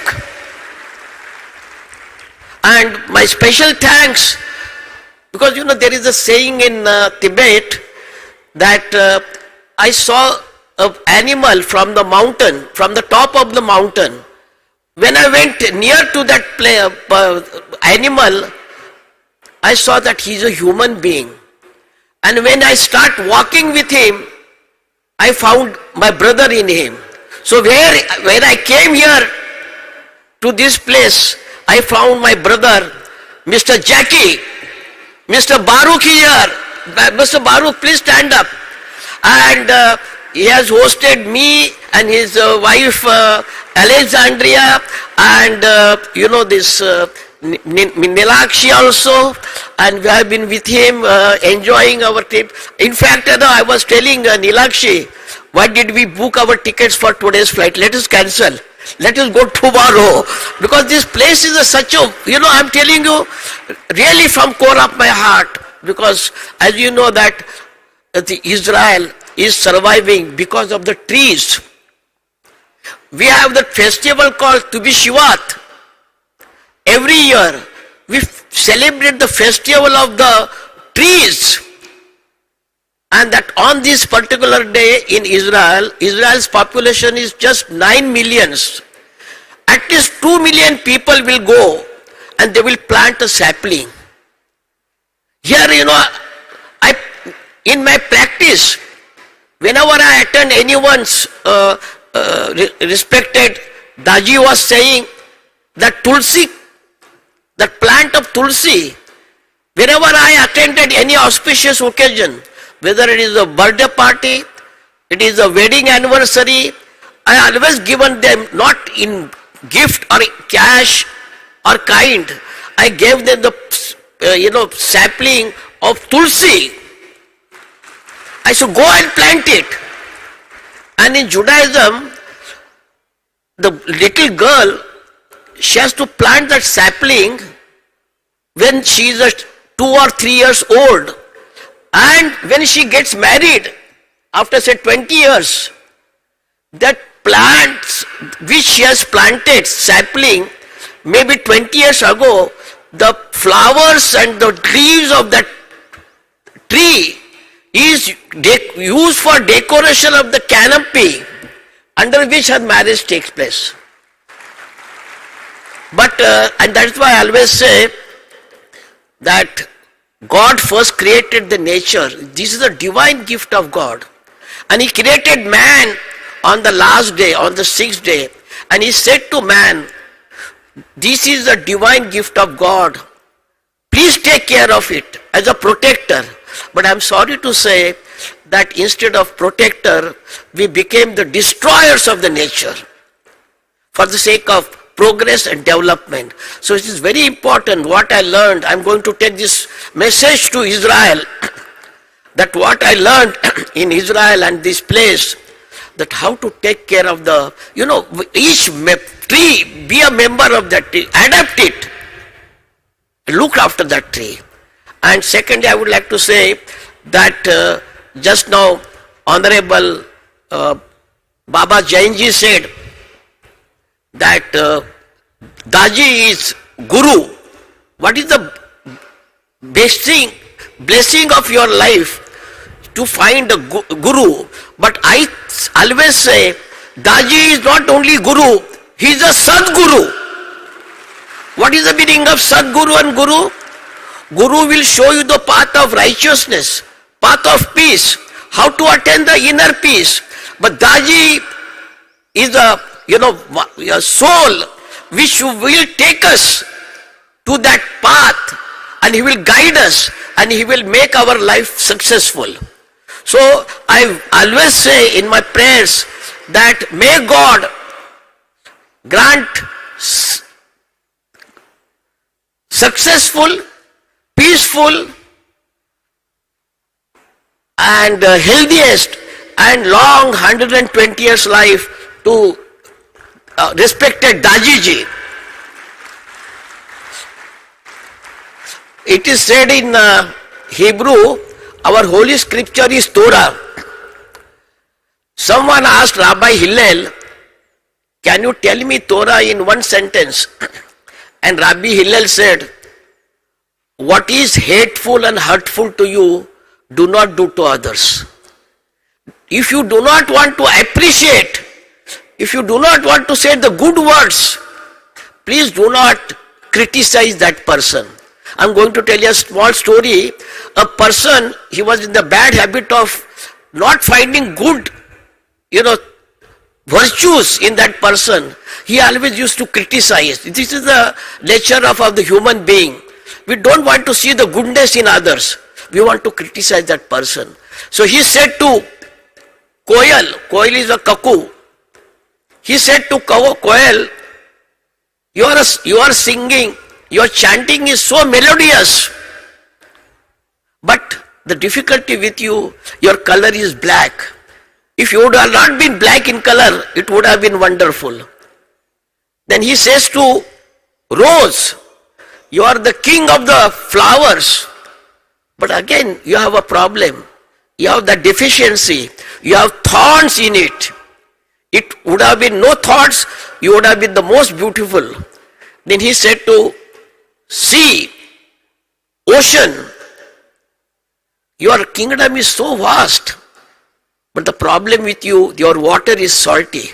If your water would have not been salty, it would have been a great. Then what happened?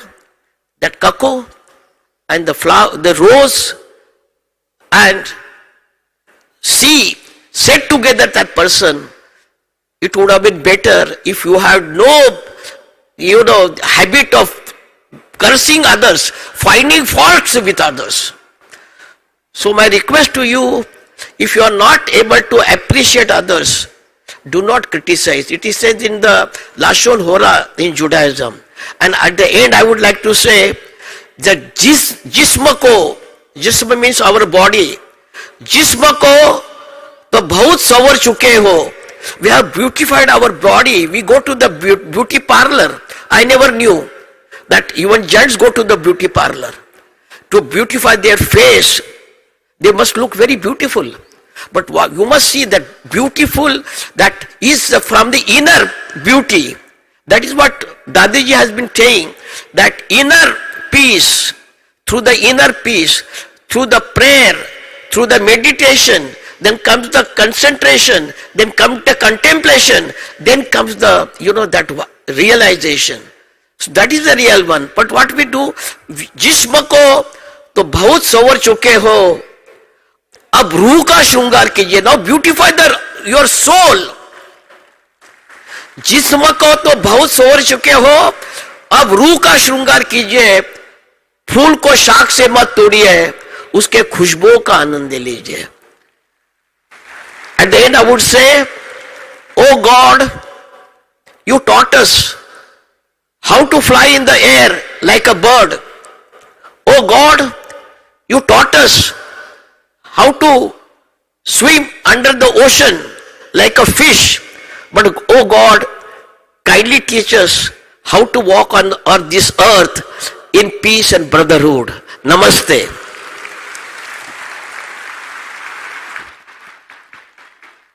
Thank you very much, Rabbi Ezekiel. It is truly time for each of us to pray to the Lord to fill our hearts with peace and inner beauty. I would now like to invite Miss Sophia Bentones, who is the Sufi guide of the Aloya. She is representing her father, who is the Sufi guide of the Aloya. She is Vice President of ISA, an NGO of the Path and Words of Peace. The Aloya faith has taken the decision to create bonds with all humanity and to be proactive in embracing especially the youth in order to transmit the culture of peace. We are very happy to listen now to Miss Sophia. Thank you very much. Excuse me, everybody. Good morning. I'm so sorry because my English is not so good, so I need a translator for this action. I just say to you, you are my sister and friend, and also brothers in humanity. And thank you very much for what you do today, and I hope it repeats this action every day, every year, for everybody all over the world. Thank you very much. Alors, à tous, et d'abord, toute ma gratitude to all of you, my gratitude au gouvernement indien, to Indian government, à mon ami et frère Daji, to my friend, pour cette initiative qui est exceptionnelle et que ça se passe en Inde. Je suis simplement fière que l'Inde porte ce congrès et fait appel à la spiritualité du monde pour pouvoir travailler et être dans son temps. Aujourd'hui, la spiritualité a besoin de nous tous et le monde. I am so proud that India is carrying, this brotherhood, this message, to humanity, and to be a part of it is something so great. Nous y croyons. We believe in it. Et nous sommes là pour ça. And we are here for this. La spiritualité, c'est beau. Spirituality is wonderful.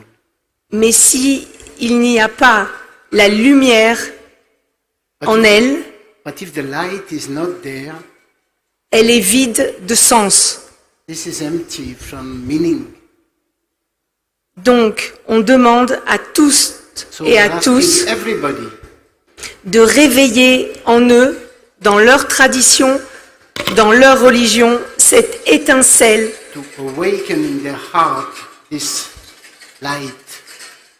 qui animera, je l'espère, à cet événement d'un monde nouveau. Nous devons croire en nous tous. Et c'est pour ça que je vous ai ramené un petit peu de graines de spiritualité d'Afrique, de mon pays, que j'espère semer en Inde, et ce sont les graines d'Algérie.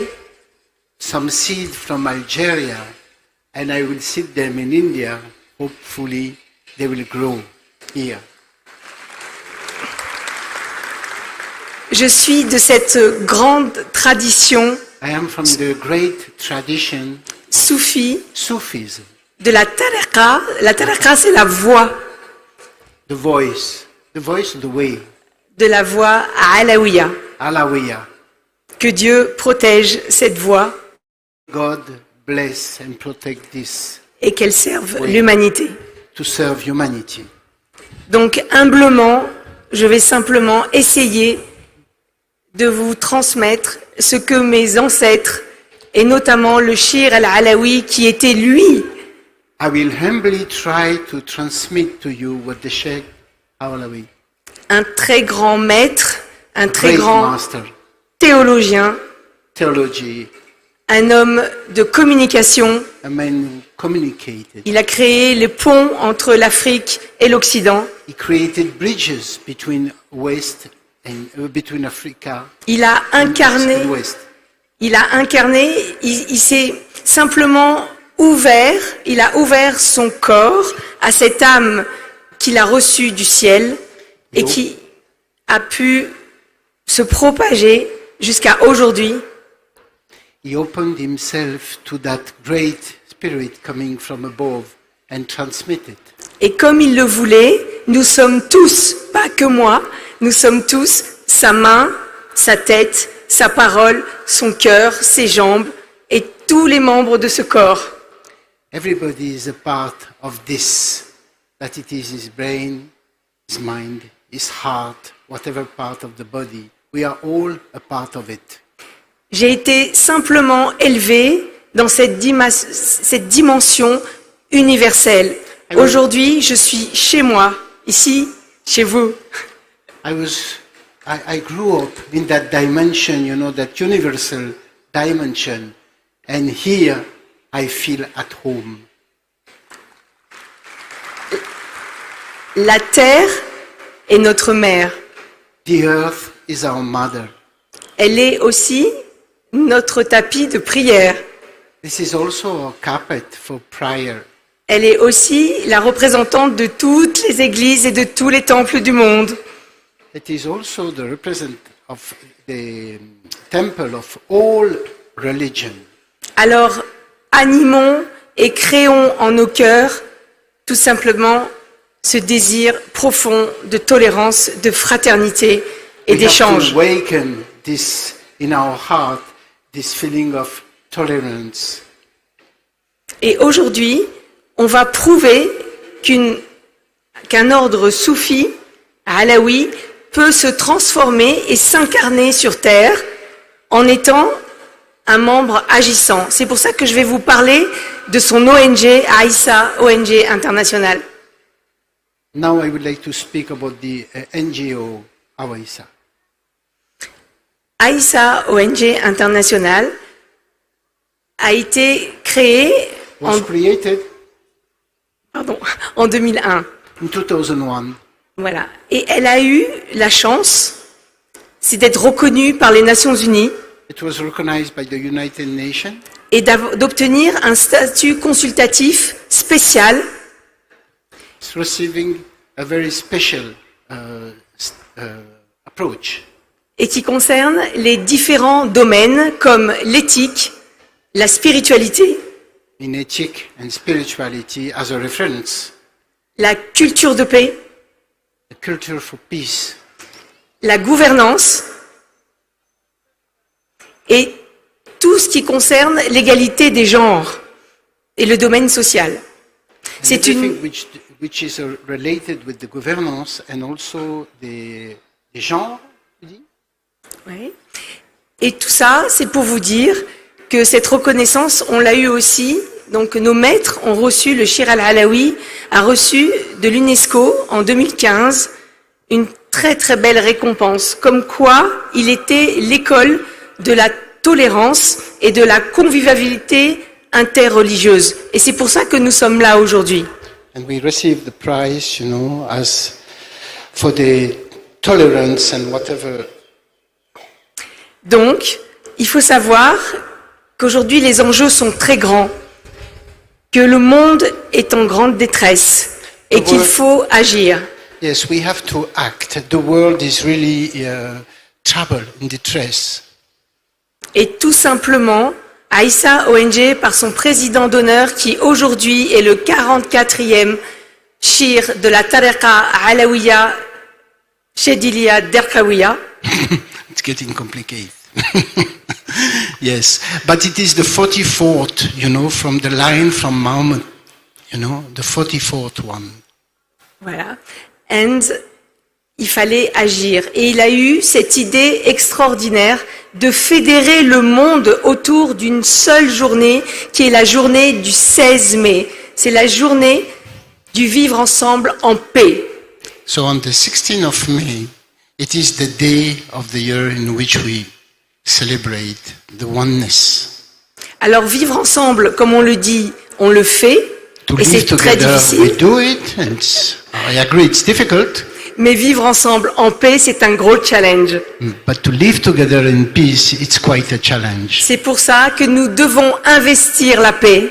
That's why we have to bring peace in us. En nous, d'abord. Inside ourselves. Pour pouvoir ensuite être en paix avec les autres. Then we could be in peace with the others. La paix n'est pas l'absence de conflit. Peace is not absence of conflict. C'est cet état d'être qui nous anime au quotidien. It is this feeling which we have daily in our daily life. C'est pourquoi, pour avoir des sociétés plus équilibrées, où le cœur de la cité vibre dans cet esprit, nous croyons en cette journée internationale du vivre ensemble en paix du 16 mai. We really believe in these days, and we want to bring it into life. Vous devez tous vous l'approprier et vous devez, selon vos traditions, selon vos compétences, selon vos domaines, provoquer justement par cet avènement de ce 16 mai, de vous exprimer à travers cette journée. Et cette journée n'est pas qu'une journée, cette journée, idéalement, c'est toute l'année et toute la vie qu'il faut la pratiquer. We should make it ours, and it's not only actually one day, it's every day, every moment of the day, every moment of our lives. Il faut juste éveiller nos consciences à cet état. Awakening our consciousness to that state. N'oubliez jamais que l'autre est un moyen de savoir qui vous êtes. Remember that the other one is also there to make you understand who you are. Donc, j'invite le gouvernement indien à oser porter et devenir ambassadeur du 16 mai. Et nous l'invitons. On a une chance exceptionnelle. Cette année, Aïssa ONG est accueillie en ces lieux à Genève, aux Nations Unies, pour pouvoir justement discuter d'un sujet qui anime le cœur de Aïssa ONG, qui est la transmission et l'éducation à la culture de paix.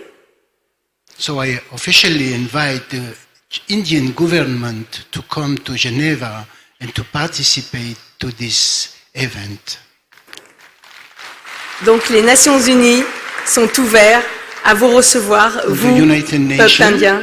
In Geneva, waiting for you. Voilà, et un grand merci pour tout ce que vous faites. Et il faut juste simplement y croire. We have to believe. That's all we have to do. We have to believe in it. Pour moi, ces instants sont historiques This moment J'espère is historical for me. de tout mon cœur qu'un jour rayonnera, et depuis l'Inde, From the cette bottom of my fraternité. heart, I wish that this is going to shine, you know, from India to all over the world. N'oubliez jamais qu'il y a toujours un exemple et que l'Inde doit être cet exemple. There is always someone, some example showing, and India is the example.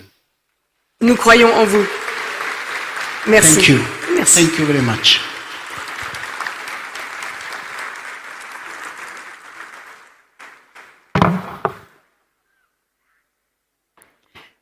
Thank you very much, Miss Sophia, and thank you so much for the invitation for all of us.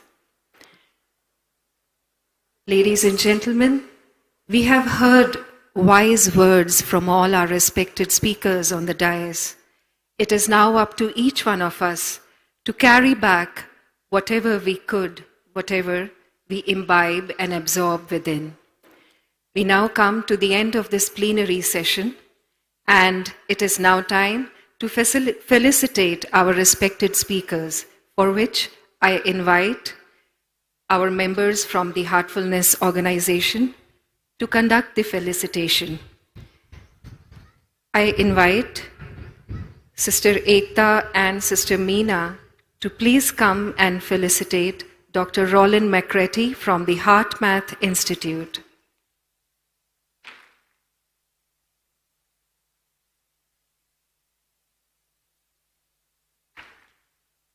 Let us give a huge round of applause for all our respected speakers.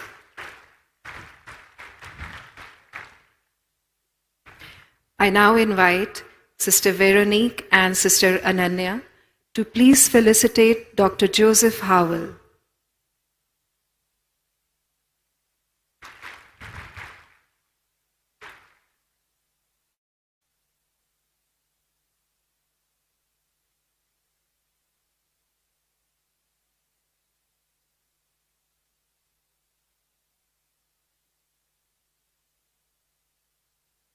I request Sister Sylvie and Sister Ranchal to please felicitate Miss Nilakshi Rajkova.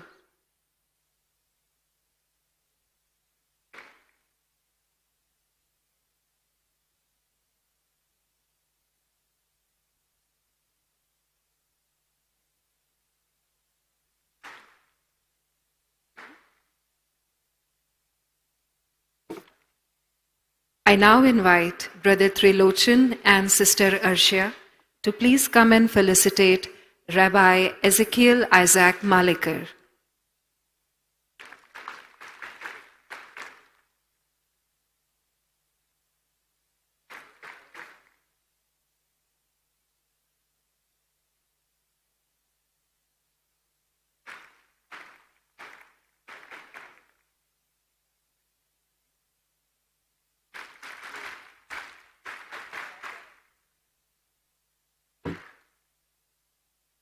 I now request Brother Srinivasan and Brother Harpreet to please come and felicitate Miss Sophia Bentowns.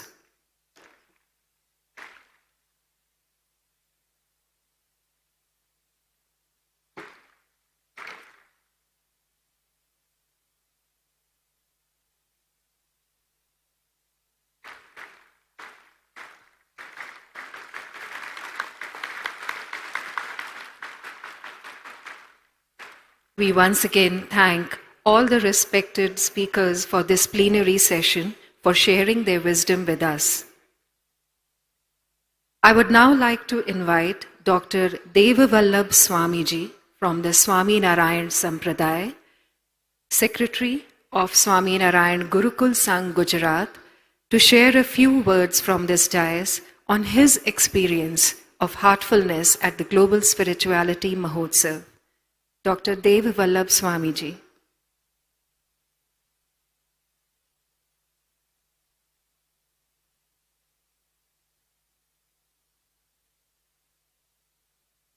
We request all our respected speakers to please gather together for a group photograph as a memory from this plenary session.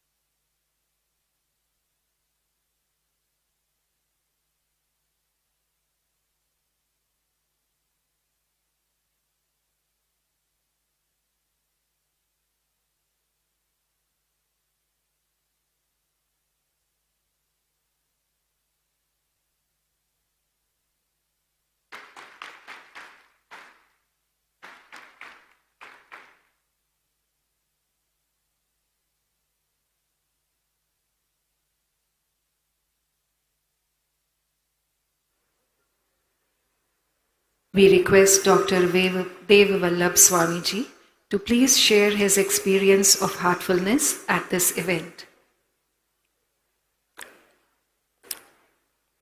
इस global spiritual महोत्सव का सब आयोजक और आप उपस्थित सब भक्तगण जिज्ञासु साधकों को मैं हार्दिक अभिवंदन करता हूँ, वंदन करता हूँ। मैं कई साल के पहले आया था यहाँ, सब देखा था, ऐसा हुआ कि यही अपना असली घर है। तो इस महोत्सव में आया, मैंने निकट से महसूस किया कि दाजी हमारे सबके जो प्रिय है, वो इतना हम्बल नंबर विजनरी मैन है। आप सब ने अनुभव किया है, शास्त्रों में लिखा है, नायम आत्मा प्रवचन लभ्यो न मेधया बहुना श्रुतया। जो आत्म तत्व है वो प्रवचनों से नहीं पाया जाता है, क्योंकि वो मनवाणी से पर होता है। तो यहां आपने उसका नोट किया हो या न किया हो तो कर लेना, यहां सुबह सांझ कहीं प्रवचन की बात ही नहीं होती है। दूसरे महोत्सव में आप जाएंगे, धर्म स्थानों में जाएंगे, तो आपको एक बात दिखेगी कि वहां प्रवचन ही चलते रहते हैं। यहां कुछ प्रवचन है प्रैक्टिकल ध्यान, और ध्यान करने से उसका आत्मा का चेंज होता है। मैंने किया है, दादी के साथ मैं भी पहले बैठा था, देखा जैसे कि गुड़ की बात करने से किसी को पता नहीं चलता कि गुड़ का स्वाद कैसा होता है, लेकिन जब गुड़ खाता है ना तो उसको पता चलता है कि गुड़ कैसा है। ऐसे दादी कुछ बात नहीं करते, बता देते हैं। हमारे शास्त्रों में लिखा है कि परमात्मा कभी किसी को कुछ कहने या लेने या देने से नहीं आते, लेकिन अपने बंदों, अपने ऐसे महापुरुषों को भेज देते हैं जो समाज का उत्थान करते हैं। तो दादी भी ऐसे एक महापुरुष है। मैं भगवान को हार्टली प्रार्थना करूं, शतम जीवे शरदः। दादी के द्वारा ये पहली शुरुआत है। हमने बहुत महोत्सव देखे हैं, सुने हैं, लेकिन एक मंच पे सभी धर्माचार्यों के एकत्र करना और सारे विश्व के लिए शुभकामनाएं करना, suppose is a first incident. यह पहला शुरुआत है और आगे चलेगा। यहां 3-4 दिन से मैं सुन रहा हूं, बड़े बड़े मंडलेश्वरों, महात्मा लोगों ने अपना जो चिंतन था उसकी अभिव्यक्ति किया। उसमें एक बार आपने नोंधा कि पीस के लिए अपने आप से शुरुआत करना है। ये शास्त्र, ये सदगुरु अपन को राह बताते हैं, they show a way but can not walk on it, we have to walk on. तो यहां आए हैं आप सब, तो आज से शुरुआत करना।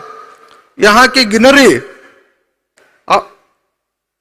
Nature is next to God ऐसा कहा जाता है। तो यहां आपको जैसे स्वर्ग में, स्वर्ग तो हमने नहीं देखा है, शास्त्रों में पढ़ा है कि ऐसा होता है वैसा होता है, लेकिन यहां आपको स्वर्ग की अनुभूति हुई है। वो हमें तो हुई है, क्योंकि यहां हर एक वॉलंटियर, हर एक साधक के चेहरे पे मुस्कान दिखती है।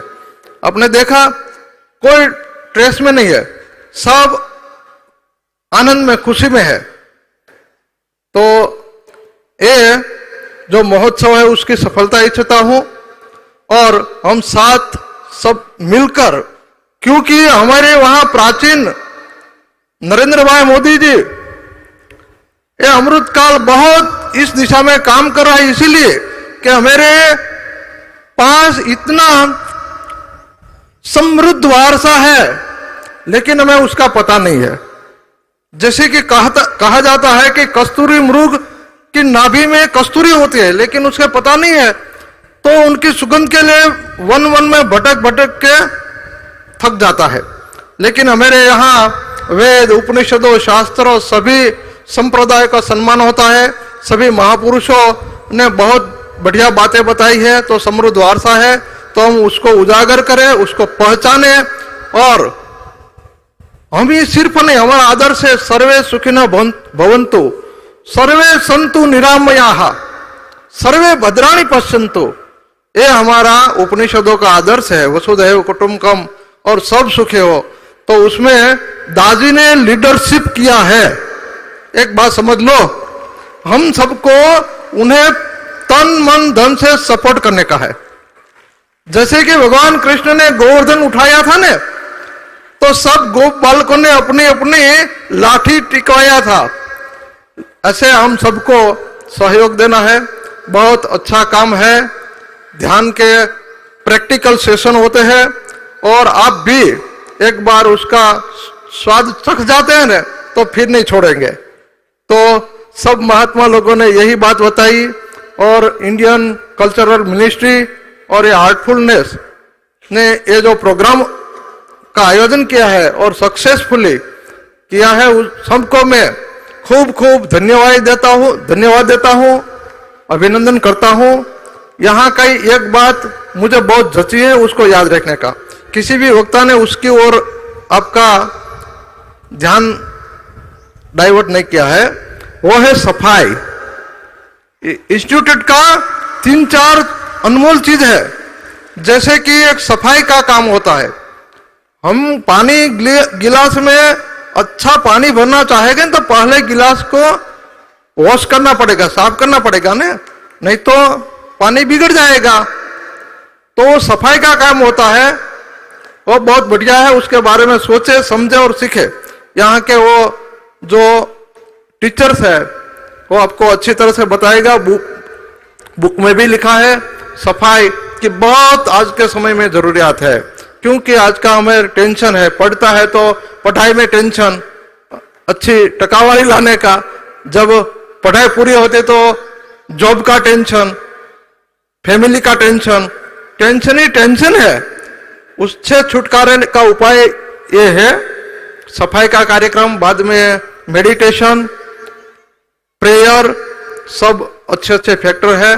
तो हमें इस अवसर पे जो आप सबको हमारा जो विचारधारा थी, हमारा जो अभिव्यक्ति है, उसको प्रेजेंट करने का जो मौका दिया है, मैं आप सबको इसीलिए खूब खूब आभार मानता हूं। अस्तु, धन्यवाद। जय स्वामीनारायण, जय भारत माता। धन्यवाद Dr. Dev Vallabh Swami ji. Now I invite Dashwinder and Manjunath to felicitate Swami ji.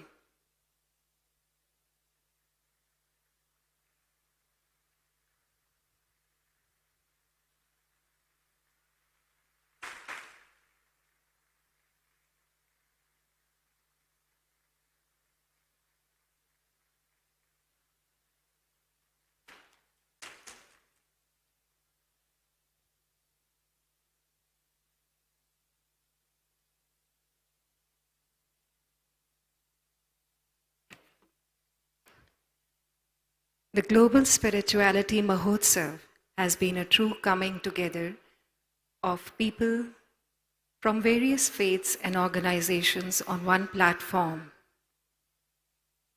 It is music that unites one and all. And what we will witness now is a beautiful musical performance by Vivek from the Heartfulness Institute and Paul, who will be playing the sarod, representing the transcendental meditation. So let us now see how the notes of music come together with the notes of the heart from Vivek and Paul from Heartfulness and Transcendental Meditation. So let us put our hands together to welcome these two young musicians who will perform for us at the close of the Global Spirituality Mahotsav.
Tanpura is good?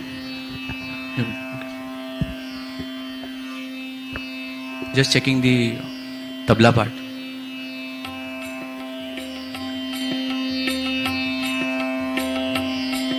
Again, okay, good.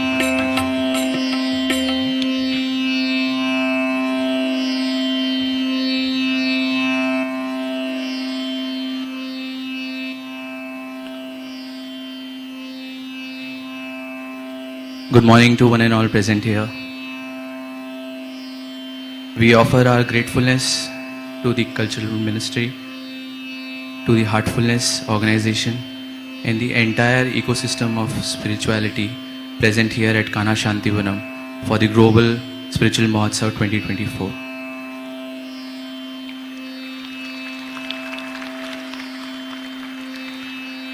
We are today going to perform one bhajan and ending it with a rag Bhairavi, which is a rag in Indian classical music which states a successful completion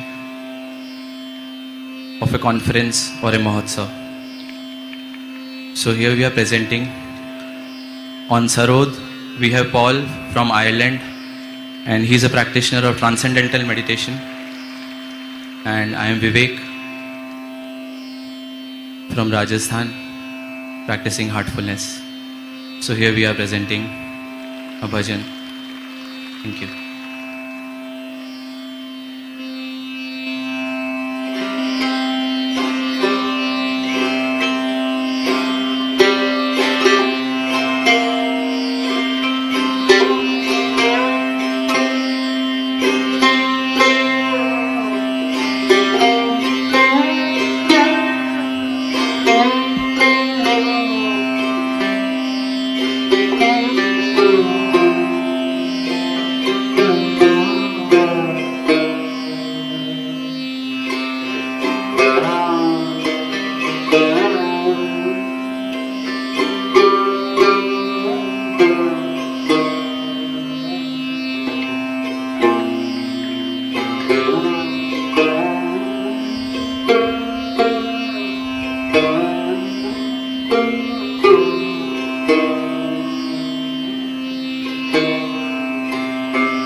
देख के पिंजरे में पंछी तू काहे मुस्काए,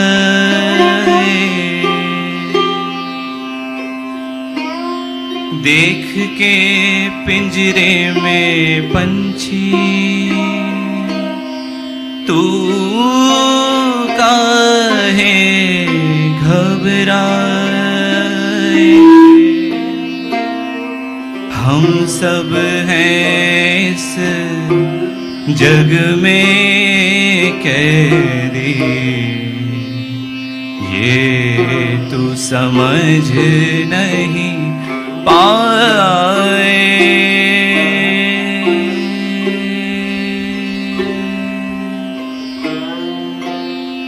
देख के पिंजरे में पंछी तू काहे घबराए, देख के पिंजरे में पंछी तू काहे मुस्काए, हम सब हैं इस जग में कैदी, ये तू समझ नहीं पाए।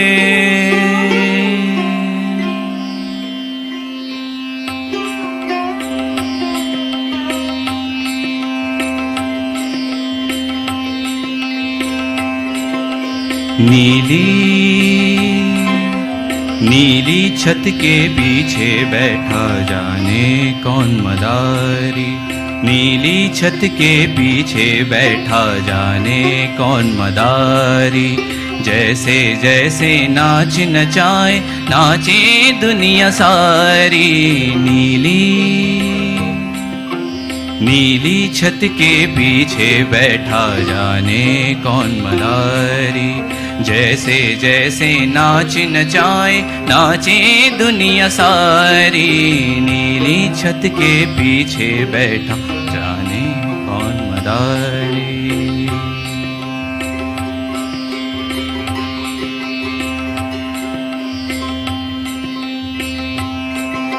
निराकार कोई कहता है कोई कुछ कुछ रूप बताए। निराकार कोई कहता है कोई कुछ कुछ रूप बताए। कोई कहे वह भेष बदल कर धरती पर आ जाए। कोई कहे वह भेष बदल कर धरती पर आ जाए। कोई कहे वह कण कण में है।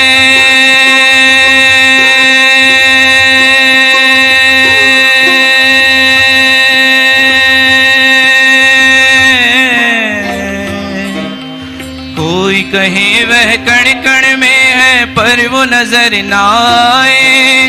वो अनदेखी एक पहेली क्या सुलझाई जाए। नीली छत के पीछे बैठा जाने कौन मदारी। नीली छत के पीछे बैठा जाने कौन मदारी। जैसे जैसे नाच नचाए जैसे जैसे नाच नचाए नाचे दुनिया सारी। नीली छत के पीछे बैठा जाने कौन मदारी।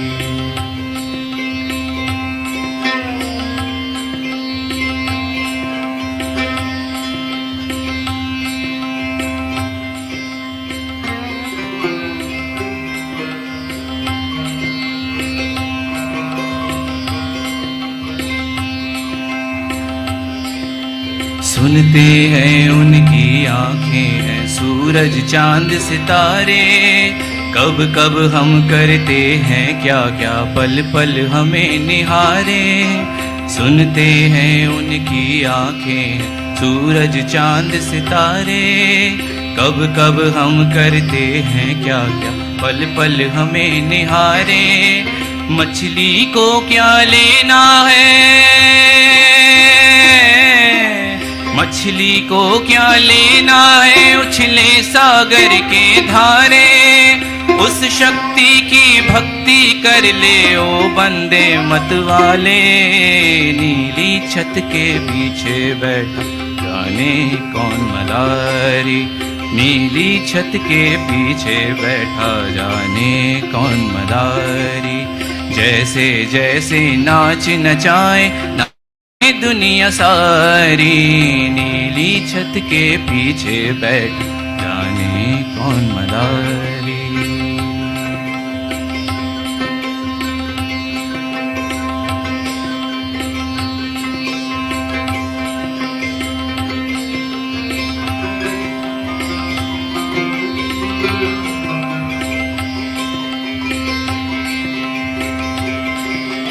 कहते हैं जिसने बनाया धरती गगन समंदर और सबको जो नाच नचाए है एक छुपा कलंदर। कहते हैं जिसने बनाया धरती गगन समंदर और सबको जो नाच नचाए है एक छिपा कलंदर। वो मालिक छुप कर बैठा है।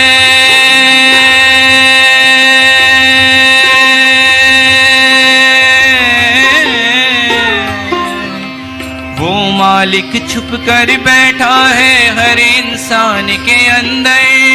प्रेम प्रेम भाव से सबसे मिलना इस दुनिया में सिकंदर, प्रेम भाव से सबसे मिलना इस दुनिया में सिकंदर। नीली छत के पीछे बैठा जाने कौन था, जैसे जैसे नाच नचाए नाचे दुनिया सारी। नीली छत के पीछे बैठा जाने कौन मदारी, जाने कौन मदारी, जाने कौन मदारी, जाने कौन मदारी, जाने कौन मदारी, जाने कौन मदारी।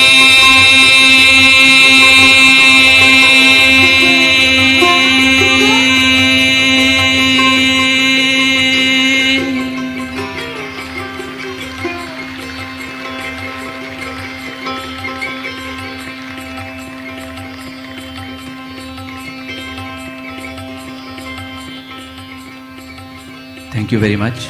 We are just going to conclude it with 2 lines.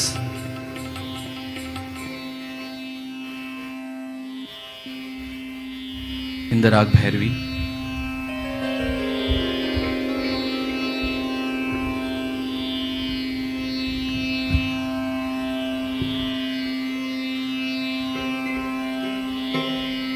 I'm sure we are all familiar with this next rendition coming up. मिले सुर मेरा तुम्हारा तो सुर बने हमारा। यहाँ पे हम सभी लोग अलग अलग सुरों के साथ एक माला में उन सुरों को पिरोने आए हैं। So here we are with the Rag Bhairavi, मिले सुर मेरा तुम्हारा।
मिले सुर मेरा तुम्हारा, मिले सुर मेरा तुम्हारा, मिले सुर मेरा तुम्हारा, तो सुर बने हमारा। मिले सुर मेरा तुम्हारा, मिले सुर मेरा तुम्हारा, तो सुर बने हमारा। सुर की नदियाँ हर दिशा से, सुर की नदियाँ हर दिशा से बह के सागर में मिले। बादलों का रूप लेके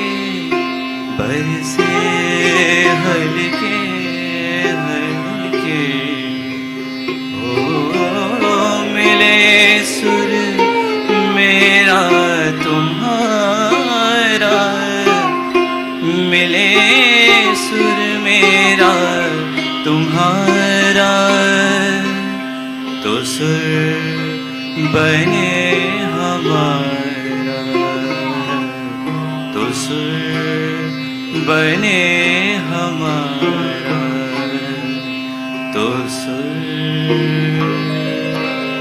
बने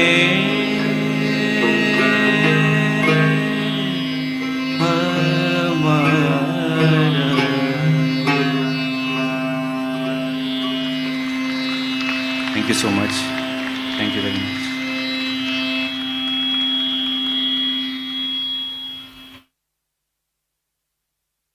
Thank you, Vivek, and thank you, Paul. It has been truly a wonderful and remarkable performance.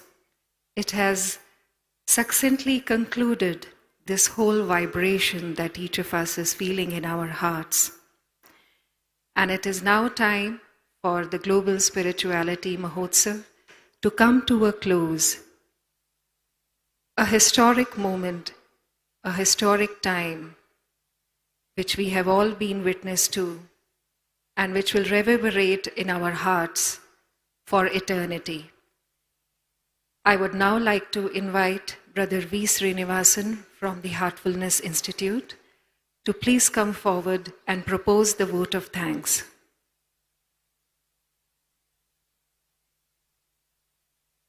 We request Brother Manjunath and Sister Ranchal to please felicitate Vivek and Paul for their wonderful musical performance.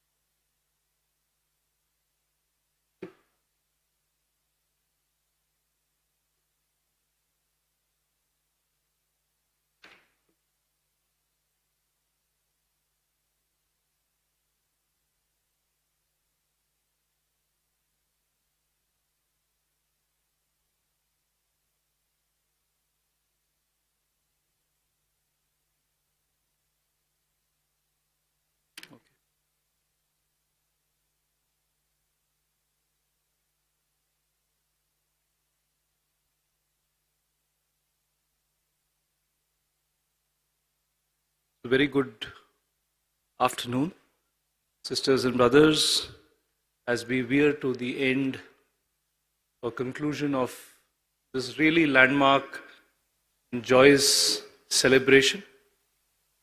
It's time to extend our really heartfelt vote of thanks to so many people who have been behind, working tirelessly towards making this event a success.